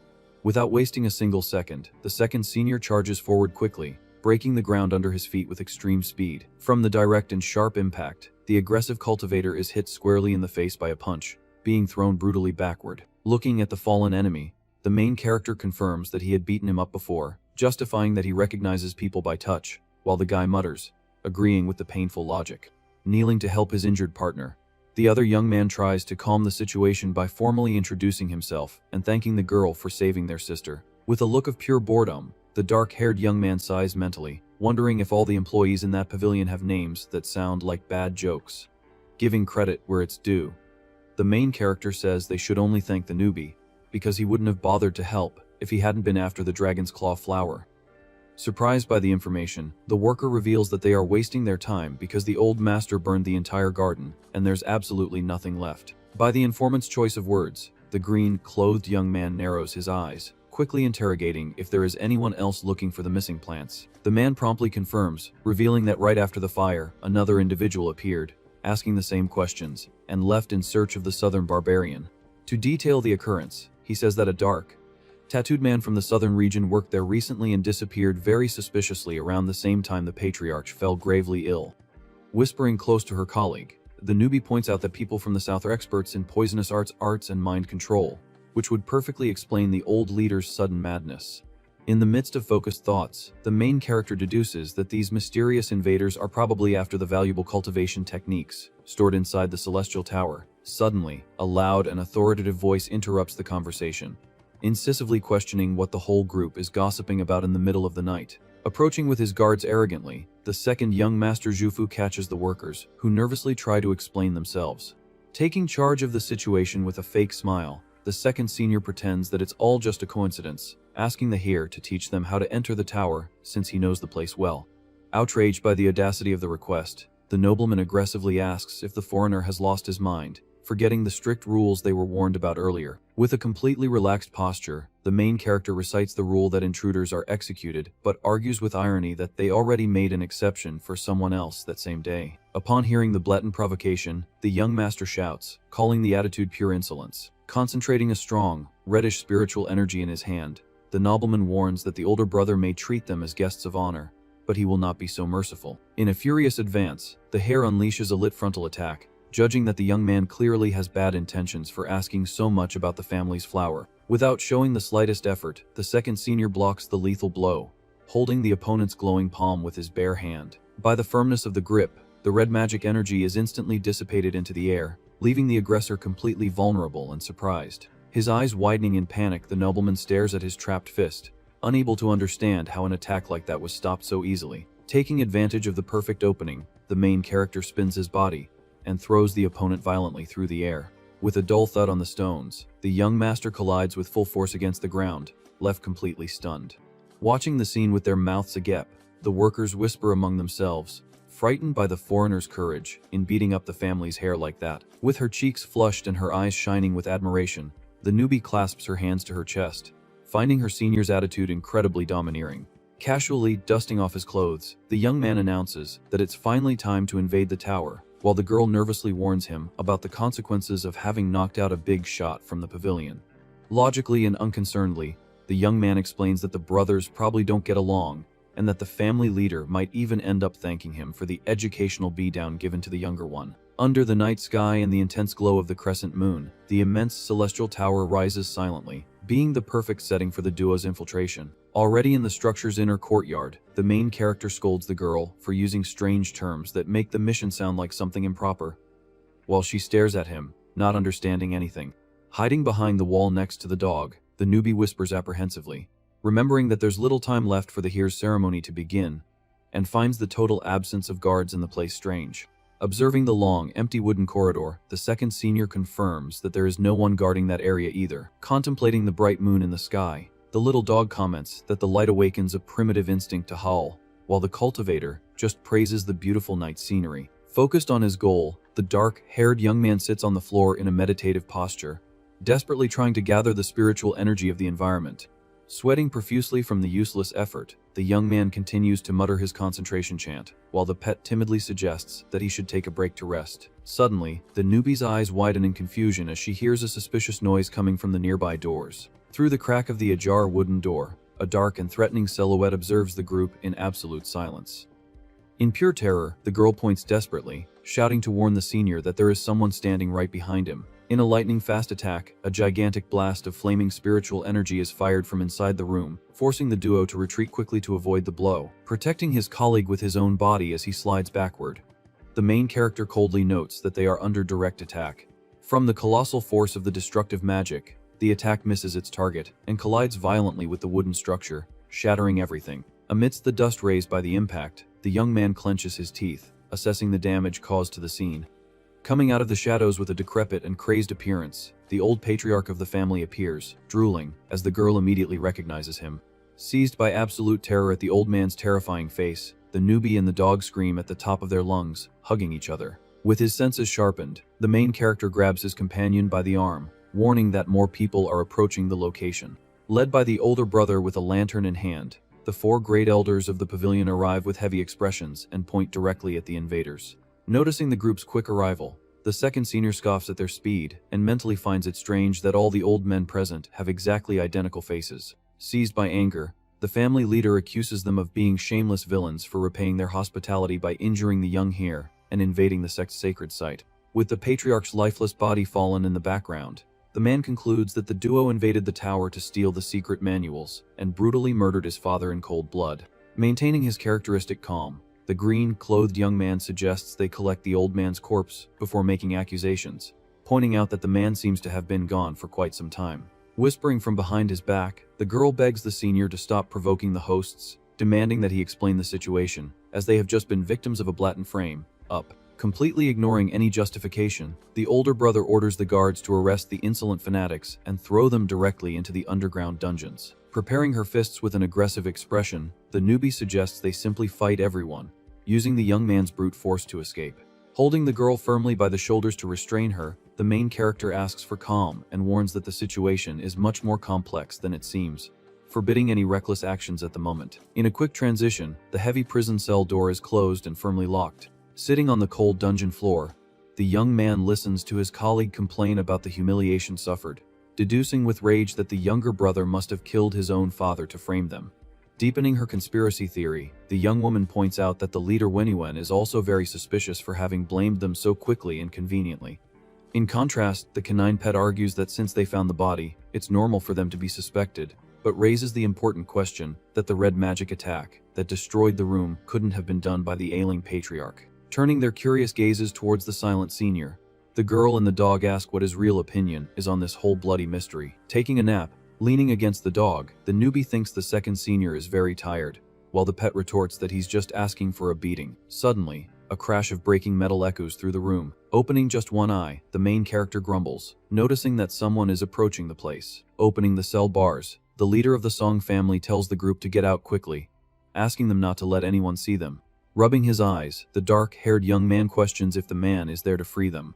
With a serious expression, the older brother corrects the statement, warning that he is there to help them escape. Quite confused by the change in attitude, the girl reminds him that he was the one who locked them up moments ago, and ironically asks if the nobleman is a master in the art of changing faces. Maintaining his calm, the leader explains that they misunderstood everything, as he was cornered and had to fake it all. Trembling with rage, the man reveals he strongly suspects that his younger brother Jufu murdered the patriarch but couldn't act rashly because he had no proof, and the suspect had a lot of prestige in the pavilion and the support of the great elders. Utterly skeptical, the second senior questions this supposed prestige, to which the leader explains that the dark tides of factions are constantly clashing behind the pavilion scenes. Elaborating on the matter, Wenyuan details that Jufu always wanted to take the leadership that would have been passed to the firstborn, giving him a clear motive for the crime, while the newbie comments on how this seems like a classic throne usurpation cliché.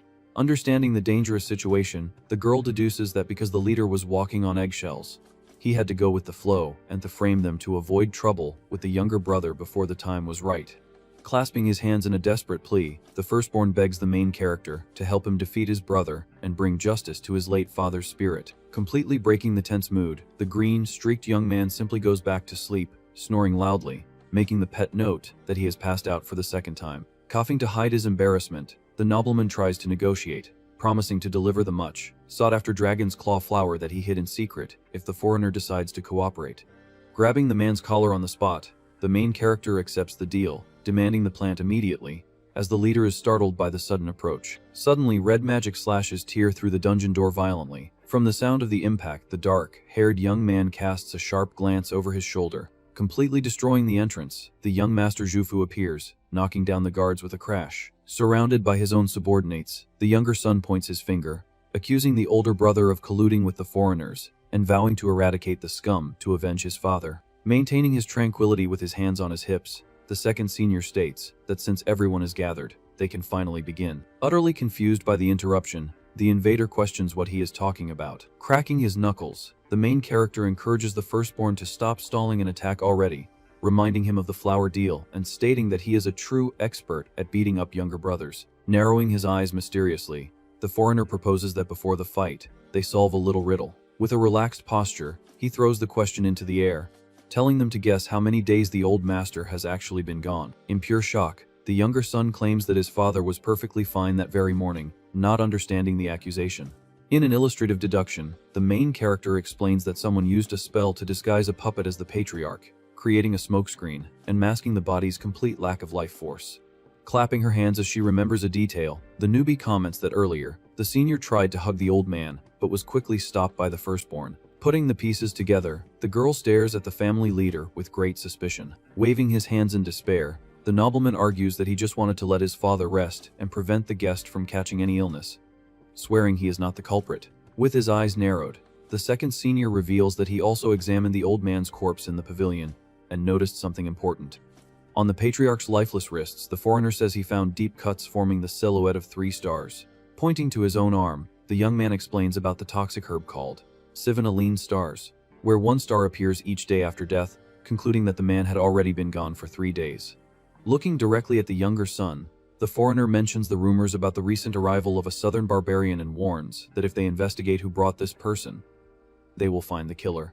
Directing all the blame, the older brother points out that the employee responsible for bringing the barbarian is a direct subordinate of Jufu, and that everything is recorded in the accounting books. Upholding the accusation, Wenyuan states that the killer disappeared as soon as the old man fell ill, deducing that the patriarch resisted the poison at first but was driven mad, burning the fields. Abruptly interrupting the line of reasoning, the main character turns with a changed expression. Consumed by fury as he connects the dots, the green-clothed young man grabs the leader, accusing him of being indirectly responsible for the loss of his much-desired flower and declaring that the fight is now personal. Pointing a trembling finger of hatred, the younger son accuses the firstborn of being a cruel monster capable of killing his own father for power. Hiding in the corner, enjoying snacks, the newbie and the dog excitedly watch the family drama, hoping the fight will kick off. Venting his grievances, Jufu reveals that the title of leader grants the pavilion's hidden legacy for ascension to the heavens, and accuses his brother of cowardly eliminating numerous rivals in the past to secure the position.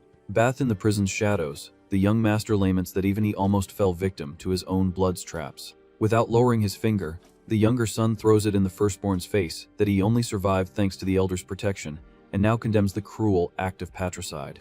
With a calm posture, the second senior asks the young man to choose his words more carefully, noting that it wouldn't make sense for the older son to lose patience and kill his father if the inheritance would naturally be his anyway. Lowering his gaze with regret, the long-haired nobleman agrees that this would be the logic, but reveals that the patriarch noticed his malicious intentions and had been secretly preparing the younger son in recent years.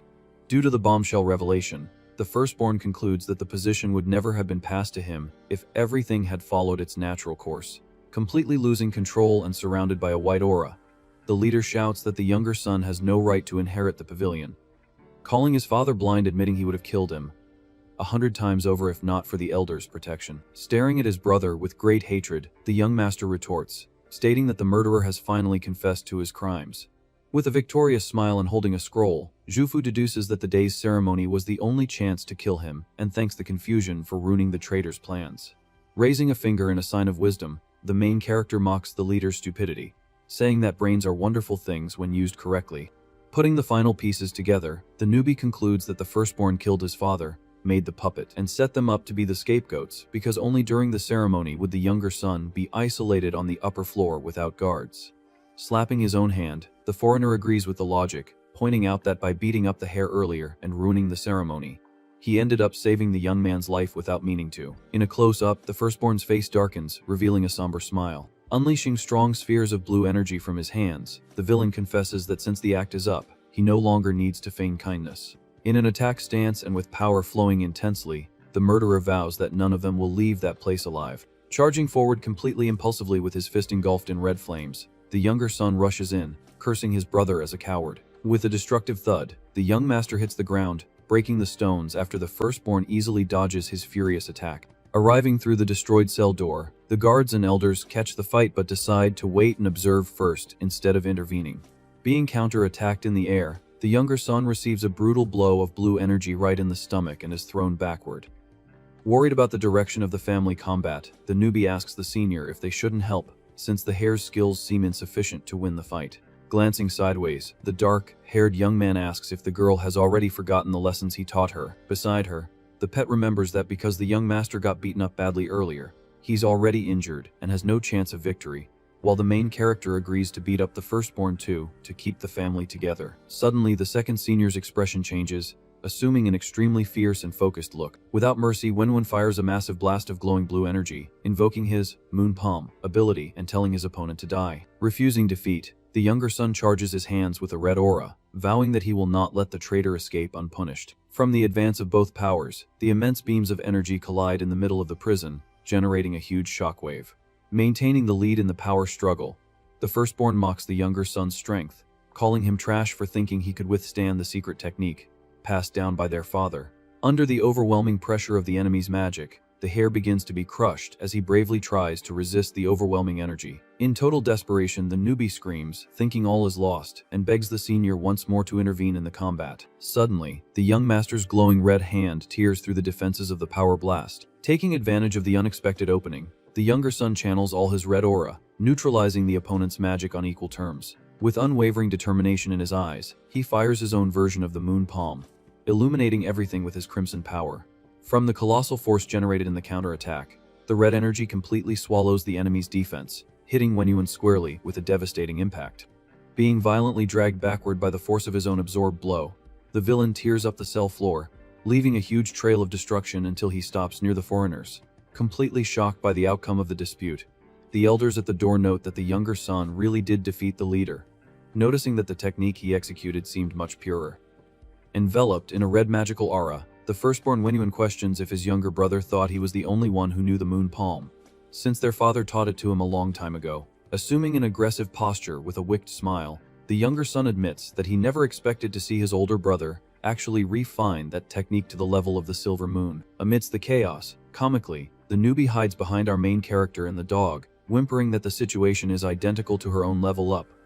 while complaining about her inability to hold back when hitting the villain. As Xiaoqing's guidance ability activates once again, admiring his own glowing hands, Wenyuan looks at the group, asking if the sudden breakthrough in his cultivation has any connection to their presence there. Calmly enjoying a snack, the green-clothed young man confirms that the Valley's technique may sound absurd, but it works, and ironically asks the leader to beat him up too, aiming to achieve immortal ascension directly with a punch. Pulling the senior by the collar, the girl shouts angrily, reminding him that he's not even immortal yet and is already pushing his luck, while demanding focus on the mission because the nobleman destroyed the flower field and they have scores to settle. Alerted by the foreigner's commotion, the family leader casts a sideways glance over his shoulder. Reflecting on his own strategy, the firstborn concludes that since he organized the ceremony alone, he could have moved his father's corpse to the pavilion without anyone noticing a thing. Continuing his reasoning, he thinks that he would just have to wait for the younger son to enter the place to bring a group of people at the perfect moment and find the body, perfectly framing him for the murder. With an expression of pure annoyance, the man deeply regrets that the sudden arrival of that noisy trio ended up ruining his entire perfect plan. Crossing his arms with a look of total disdain, the second senior asks if the nobleman really thinks he was a genius for figuring all that out on his own, since anyone used to palace dramas would easily guess such a cliché plot. Carrying the girl on its back, the dog turns its head, stating that if the master had already figured out the trap, it would have been better to run away, instead of getting involved in this mess, to which the main character justifies that carrying two dead weights makes escaping very difficult. Making a dramatic show with his hands on his chest, Wenyuan pretends to be moved, thinking that the foreigner was willing to risk his own life to become his scapegoat on purpose. Completely losing his patience in a comical scene, the young man tells the leader to stop flattering himself, explaining that he needed to invade the tower anyway, and that saving the nobleman's skin was just a mere bonus. Casting a dark and sharp look, the young man details that precisely because of this accidental rescue, the leader adjusted his plan, using the excuse of the prison escape and the precious flowers to bribe him into getting him out of there.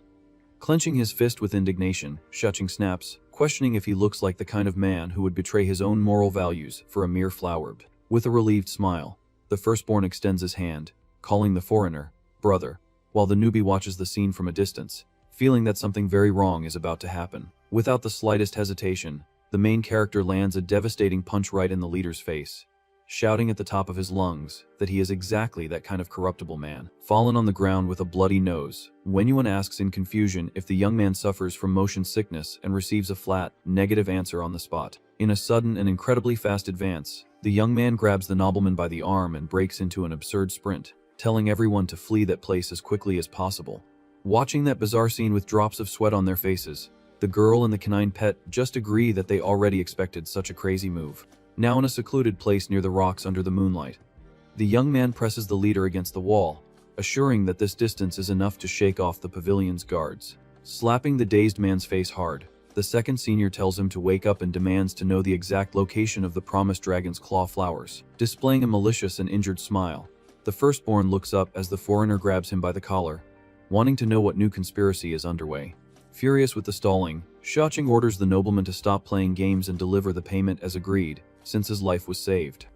Leaning comfortably against the rock, Wenyuan questions with total cynicism if the young man really believed he would continue to cooperate after getting a beating. Fueled by hatred at the provocation, the main character kicks the stone with extreme violence, shattering the rock right next to the man's head, and accusing him of colluding with his younger brother. Pulling the traitor close with a murderous look, the foreigner intimidatingly asks if the guy is trying to call the shots. Completely terrified and trembling with fear, the leader stammers, confessing that he hid the plants and asks the young man to accompany him immediately. Observing the interaction from a distance, the newbie comments to the dog that the senior only went there to get the ingredients for his cultivation, and that solving that family's dramas was never his main objective. Now inside a lit room, the family leader asks the young man to wait a moment while he goes to get the desired items. Using both hands, Wenyuan lifts a rectangular dark and polished wooden box. Handing the object into the foreigner's hands, the nobleman explains that because the plants are very valuable, he had to hide them in a secret compartment, and encourages the young man to open it and check with his own eyes. Holding the mysterious container firmly with an extremely serious expression, Xiaoqing concludes that the long-awaited day of his cultivation has finally arrived. As he slightly lifts the lid of the wooden box, a dark and poisonous mist begins to leak through the small crack. In the blink of an eye, dozens of venomous snakes leap violently from inside the trap, straight towards the main character's face, who recoils in surprise. Completely surrounded by the reptiles scattered on the floor, the green-clothed young man remains motionless, enveloped in the dense purplish smoke. Mocking the situation with loud laughter, Wenyuan calls the guest a brainless idiot and confesses that he never had the flowers to begin with. Displaying a sadistic and smug look, the trader guarantees that the foreigner has been infected by the special miasma from the southern desert and will perish instantly as soon he tries to circulate his life force. Completely shattering the expectation of weakness, the second senior charges forward and lands a direct and brutal punch right in the lying leader's face. With his eyes shining with pure murderous intent, the dark-haired young man unleashes his fist, stating that the enemy is actively courting his own doom. From the colossal and upward force of a devastating uppercut, Wenyuan is thrown with extreme violence straight into the air, breaking through the structure's wooden roof. Plummeting back to the ground amidst the rubble, the nobleman spits blood and widens his eyes, unable to understand how the young man remains completely unaffected by the lethal poison. In a lighthearted skit, the dog explains that from being poisoned so much by the Six Brothers supplements, the main character has developed an absolute immunity, while the girl notes that the senior is genuinely furious this time.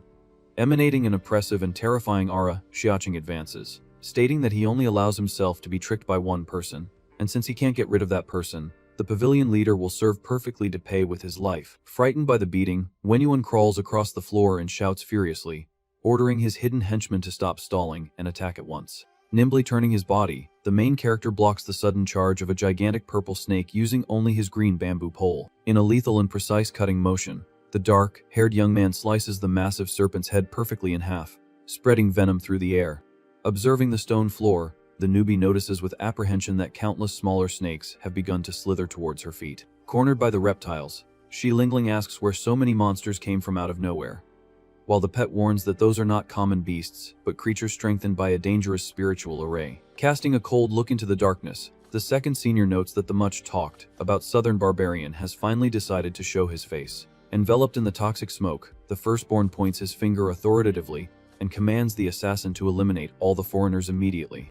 Answering the command, several giant, glowing-eyed serpents emerge threateningly from the purplish mist. Taking a protective stance in front of the cultivator, the little dog bares its teeth as the circle of venomous monsters closes in completely around them. Striking fatally, two scaly beasts open their sharp jaws wide, aiming directly at the cornered duo. With absurd reflexes, Xiaoqing extends his arms and grabs the two giant snakes in mid-air with his bare hands before they can hit his allies.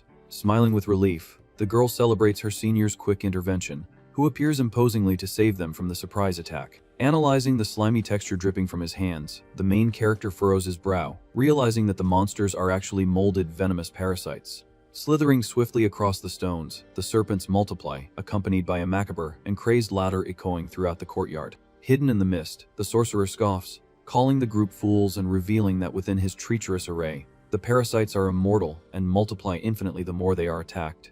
Holding his crude weapon firmly, the green-clothed young man deduces that the best way to solve the problem is to simply nip it in the bud and take down the creator of that magic. Sporting a devilish and arrogant smile, the tattooed assassin challenges the young man to try to reach him, guaranteeing that the attack will be completely useless. Ignoring the cheap provocation, the main character leaps with all his might towards the enemy, cutting through the venomous mist with his raised bamboo pole. In a devastating blow, he slices through the barbarian's body only to discover he hit a substitute snake, while the villain mutters that the charge was a cowardly act. Taking advantage of the distraction, Wenyuan celebrates the opening and quickly moves away, claiming that with no one in his way, he can finally go to the upper pavilion to claim his reward. Running desperately with his eyes wide with terror, one of the subordinates tries to flee upon hearing a massive crash behind him. From the impact of an unknown and violent force, the extra is thrown through the air, screaming in pain amidst the magical flash. Tearing through space with a golden teleportation magic, a mysterious boot steps firmly onto the battlefield. Emerging imposingly from the energy circle, the officer from the supervisory department points his sword and decrees that the southern criminal has nowhere left to run. Executing a lethal spin with his glowing blade, the newcomer clears the toxic smoke while Wenyuan indignantly questions how the council's hunting dogs managed to return so quickly. Without losing his arrogant pose, the barbarian scornfully questions if the officer really thinks he has what it takes to capture him alone. Completely surrounded by the giant parasites, the man from the agency maintains his firm combat stance and tells the villain to try his luck in his next life. Controlling the snakes calmly, the assassin guarantees he is in no hurry to capture him, revealing that his only objective there was to serve as a distraction. Suddenly, the sorcerer's eyes widen, bathed in a cold sweat, as he realizes with pure terror that the young mortal human is positioned exactly beside him. In an explosion of pure brutality and fury, Xiaoqing lands a crushing, upward punch directly in the barbarian's face, completely deforming the enemy's expression in a sea of blood and shock. With a merciless expression, the second senior hits the barbarian, aggressively demanding that he finish his sentence if he has the courage. From the overwhelming force of the attack, the enemy's body is thrown violently face first onto the lit ground. Right after, the officer from the supervisory council approaches the fallen man, applying the magic handcuffs to arrest him once and for all. Displaying a friendly smile, the newcomer praises the green, clothed young man, stating that he is as formidable as ever. Holding up a small vial, he thanks him for the mixture received, confessing that the opponent's venomous array was a real nightmare. Holding her dog, the newbie is completely mesmerized by the imposing presence of the uniformed men, pointing specifically to the handsome officer who just arrived. Explaining the situation gently, the man reveals that it's the 7th senior's parasite repellent, and that he made sure to ask for some before leaving on the mission. Quite confused by their intimacy, the brown-haired girl asks the senior about that person's identity. Assuming a formal posture, the officer introduces himself as Du Yushu, the 8th senior brother of Kafeng Valley and a current member of the 5th Agency, focused on demon hunting. Upon hearing about the department, the newbie's eyes widen in surprise, immediately remembering that the 6th senior, Bai Lai, also works in the same place. Just from hearing that name, the 8th brother starts to uncontrollably vomit a rainbow, while the girl panics, not understanding what happened. With a tired look, the main character explains that his colleague was so targeted by the 6th brother's schemes that the mere mention of his name already upsets the poor guy's stomach. Wiping his mouth after the outburst, Du Yushu regrets not having arrived earlier to have breakfast together, praising the young man for always being on the side of justice. Not understanding anything, the dark-haired young man asks what he meant by that. All smiles, the officer mistakenly deduces that the senior took a beating on purpose to gain the pavilion's trust and coordinate the barbarian's capture in a masterstroke. Sweating and with his hands raised, the main character warns that his colleague is overthinking things, as he only wanted the dragon's claw flower. Changing the subject, the green-clothed young man questions the reason for the 8th brother's sudden arrival, since their conversation hadn't finished. Holding the small potion, Du Yushu explains that he was tracking an important suspect named Sang Qiao, who ended up getting involved in the Wanju Pavilion incident. To elaborate, he says he learned of the need for the plant and planned to ask for one on the way, but soon discovered that the fields had been burned.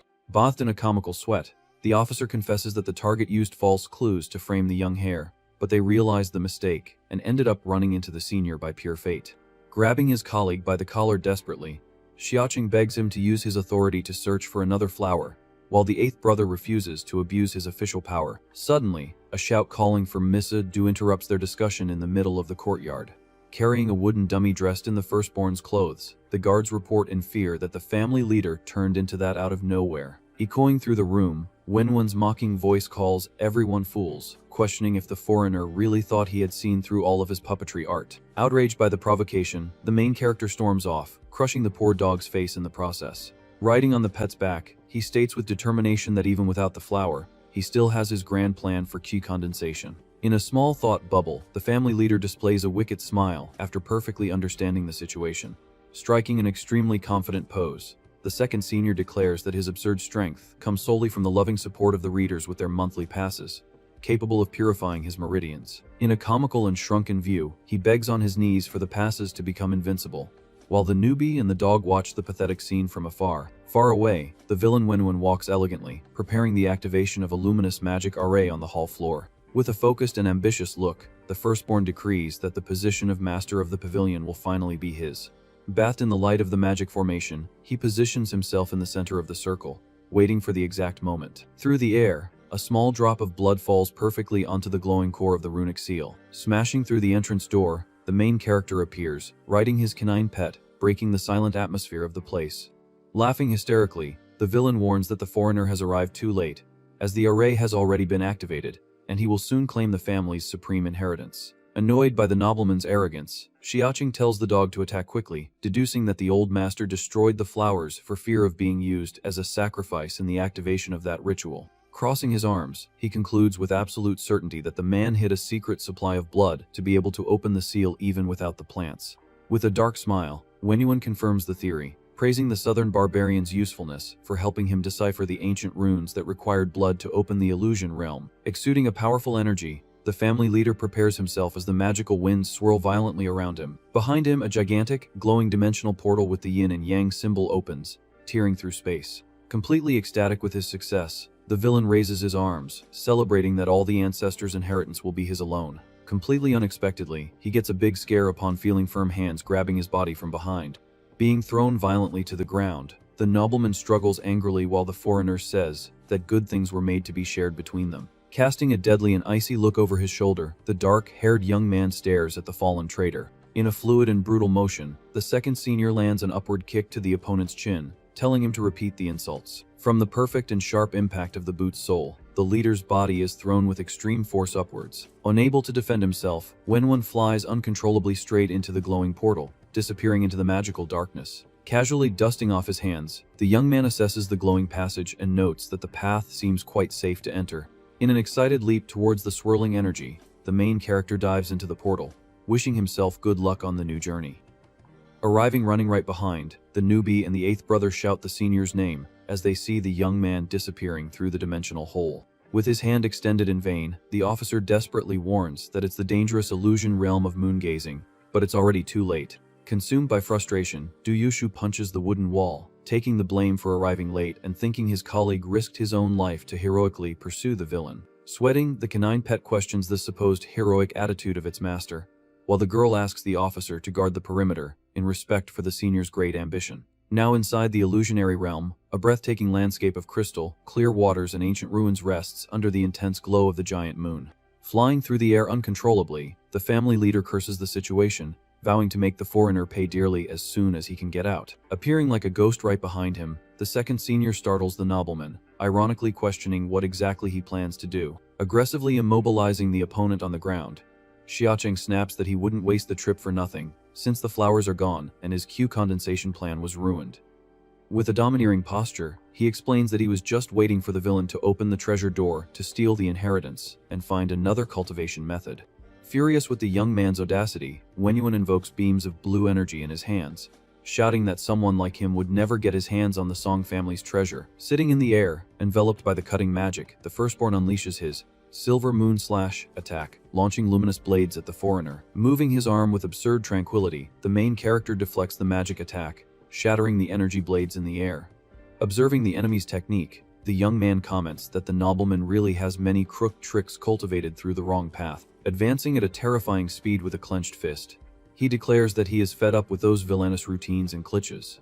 With a devastating punch, the second senior sends the firstborn's body violently crashing against the large crystalline structures of the scenery. From the colossal force of the impact, the villain stains the ice wall with his own blood, sliding down completely defeated. Looking at the damage caused, the foreigner curses the situation, realizing that something is still not right in that place. Emerging from the glowing blue energy, an ethereal and imposing figure appears, gravely questioning who dares to disturb its peace. In all its spectral glory, the gigantic projection of the Song family's ancestor rises, illuminating the illusionary realm.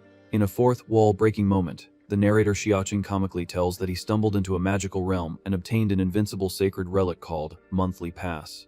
Exuding a powerful aura back in the realm's reality, he states that activating this pass envelopes him in immense spiritual energy, and he instantly elevates his fighter status. In contrast, the villain Wenyuan appears in a comical form, banging his own head against the crystal while begging for passes, so as not to lose the fight so shamefully.